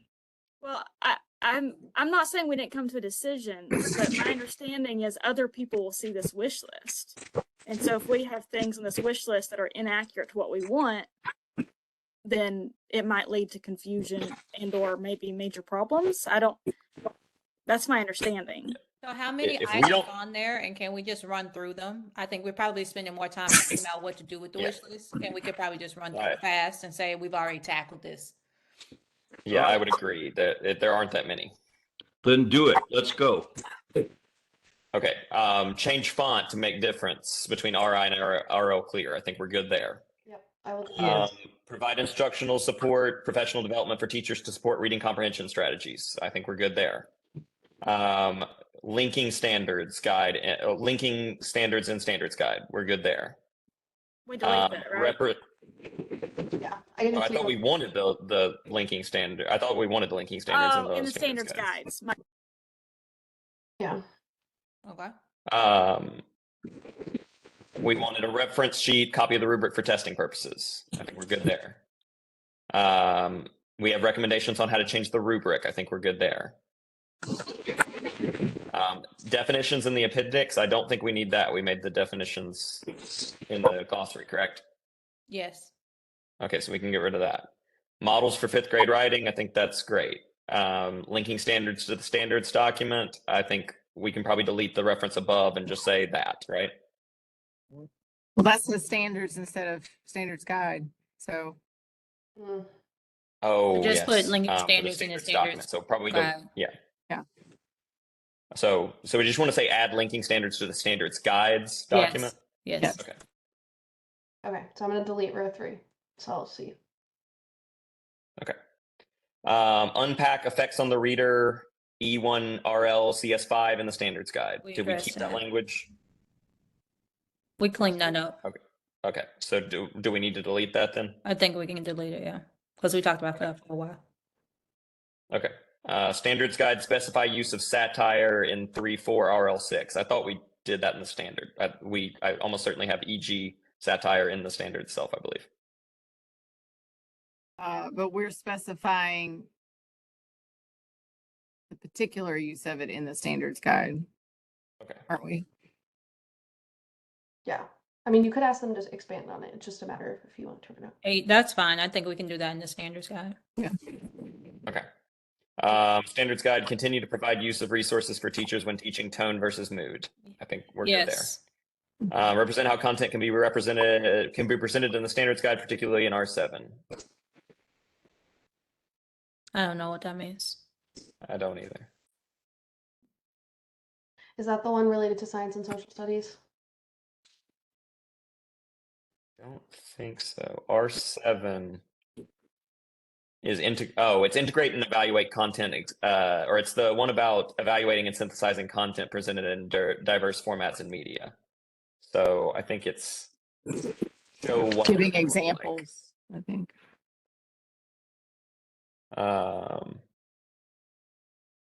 So do we want to say give examples?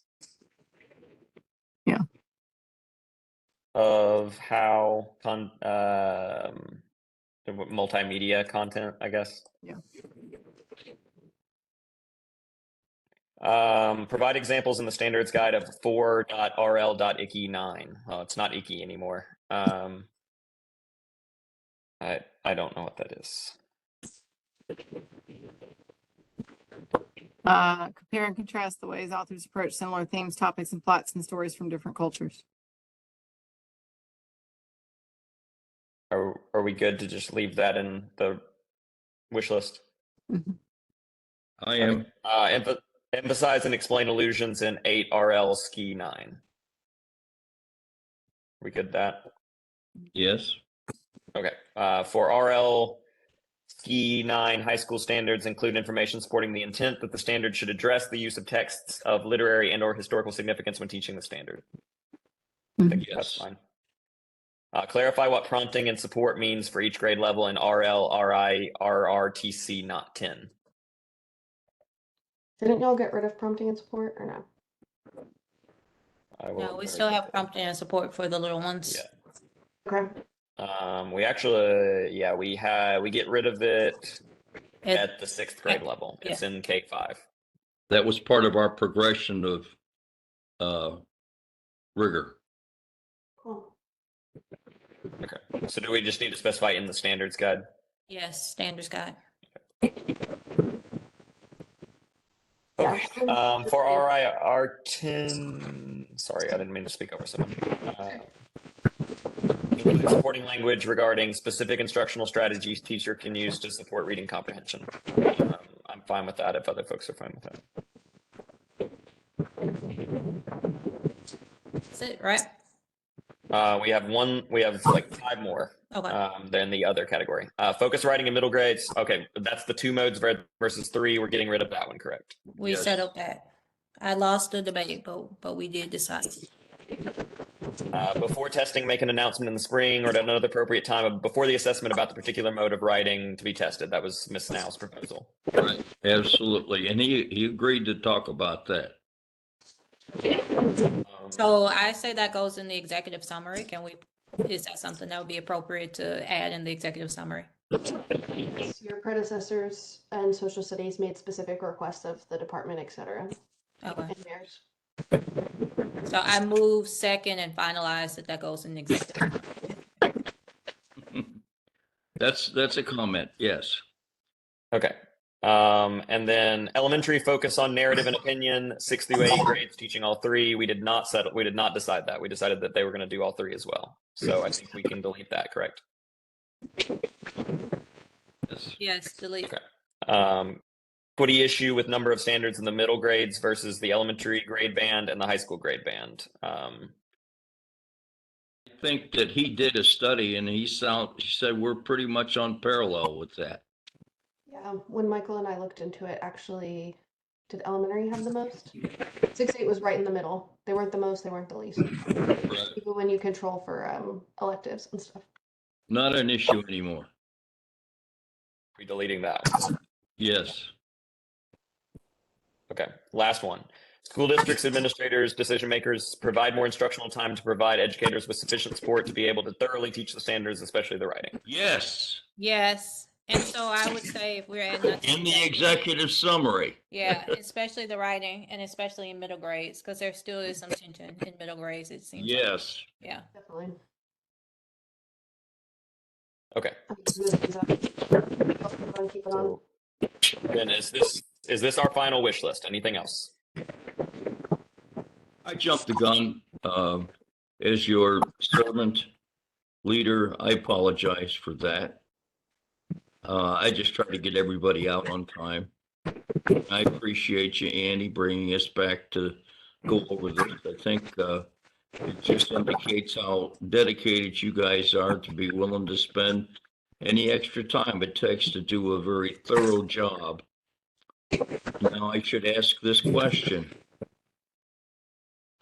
Are there any further comments or questions from members or the team from the Board of Education or the Department of Education? I believe we need to, did we finish voting on the standards? I think we need to reintroduce. No, I was doing this as a Oh, precursor. as a prequel. I just wanted to clarify something with Ms. Summers and then say something to the team if this works. So the current proposal is for the executive summary, because we have not talked much about the executive summary. If they have something they wish to include in it, they should contact us with that information or run it through you. Send it to me for now while I get an answer back from our general counsel. She's at a conference. Okay. And then I will share the information out with the team on whether that's still. It'd be a good idea if you could do that, and then we could have a little confab together. Okay. All right. So if you have things that you would like to see in the executive summary, just send that to Ms. Summers. We had some great comments on that already from this. Already, thank you for your steadfast dedication. I'm going to miss this, but I hope to see you guys in the hallways somewhere. This has been just an awesome activity, not an adventure for all of us, I think. And to see how it gets done in the state of Tennessee is very encouraging. What an open forum this is compared to what it's done in the back rooms in so many other states. So I really think we did a great job with that. I feel very confident that we're going to make a big contribution through this. Now I'm going to make a motion to vote on the standards as revised over our many work days. Do I have a second? There was something else on the spreadsheet I wanted to look at. No, I'm just kidding. I'm just kidding. Yes, Second yes. motion. Do I have Who a was the second? second there? I second the motion. Yay! All right, Vice Chair Hilliard, please call the roll. Okay, the appropriate response would be aye, no, or present not voting. Ms. Baird. Aye. Ms. Dockery. Aye. Mr. Hilliard, aye. Ms. Now. Aye. Ms. Singletary. Absent. Dr. Stout. Aye. Ms. Winters. Aye. Chair Carnegie. Aye. Chair Carnegie, you have 7 ayes. The motion passes. Thank you, Vice Chair Hilliard. Members, presenters, and staff, if there's no final comments. Anybody want to say yay, verily yay? No? All right. Well, with no further business of this committee, the Standards Recommendation Committee is adjourned until further notice. Thanks again. It has been such a pleasure to work with you all. I will remember this forever. Brianna, No, can't see. are you ready to call it quits right now? Yeah. Great Okay. y'all's work. Don't have many thoughts at 7:54 other than love and appreciate all of you. You know where to find me if you need me. Might be bugging you before you know it. You know, cross your fingers, right. cross your toes. We'll hear from you then. And Josh, thanks a lot for your help, and Tammy too. So goodbye, good health, and live in peace. Bye all.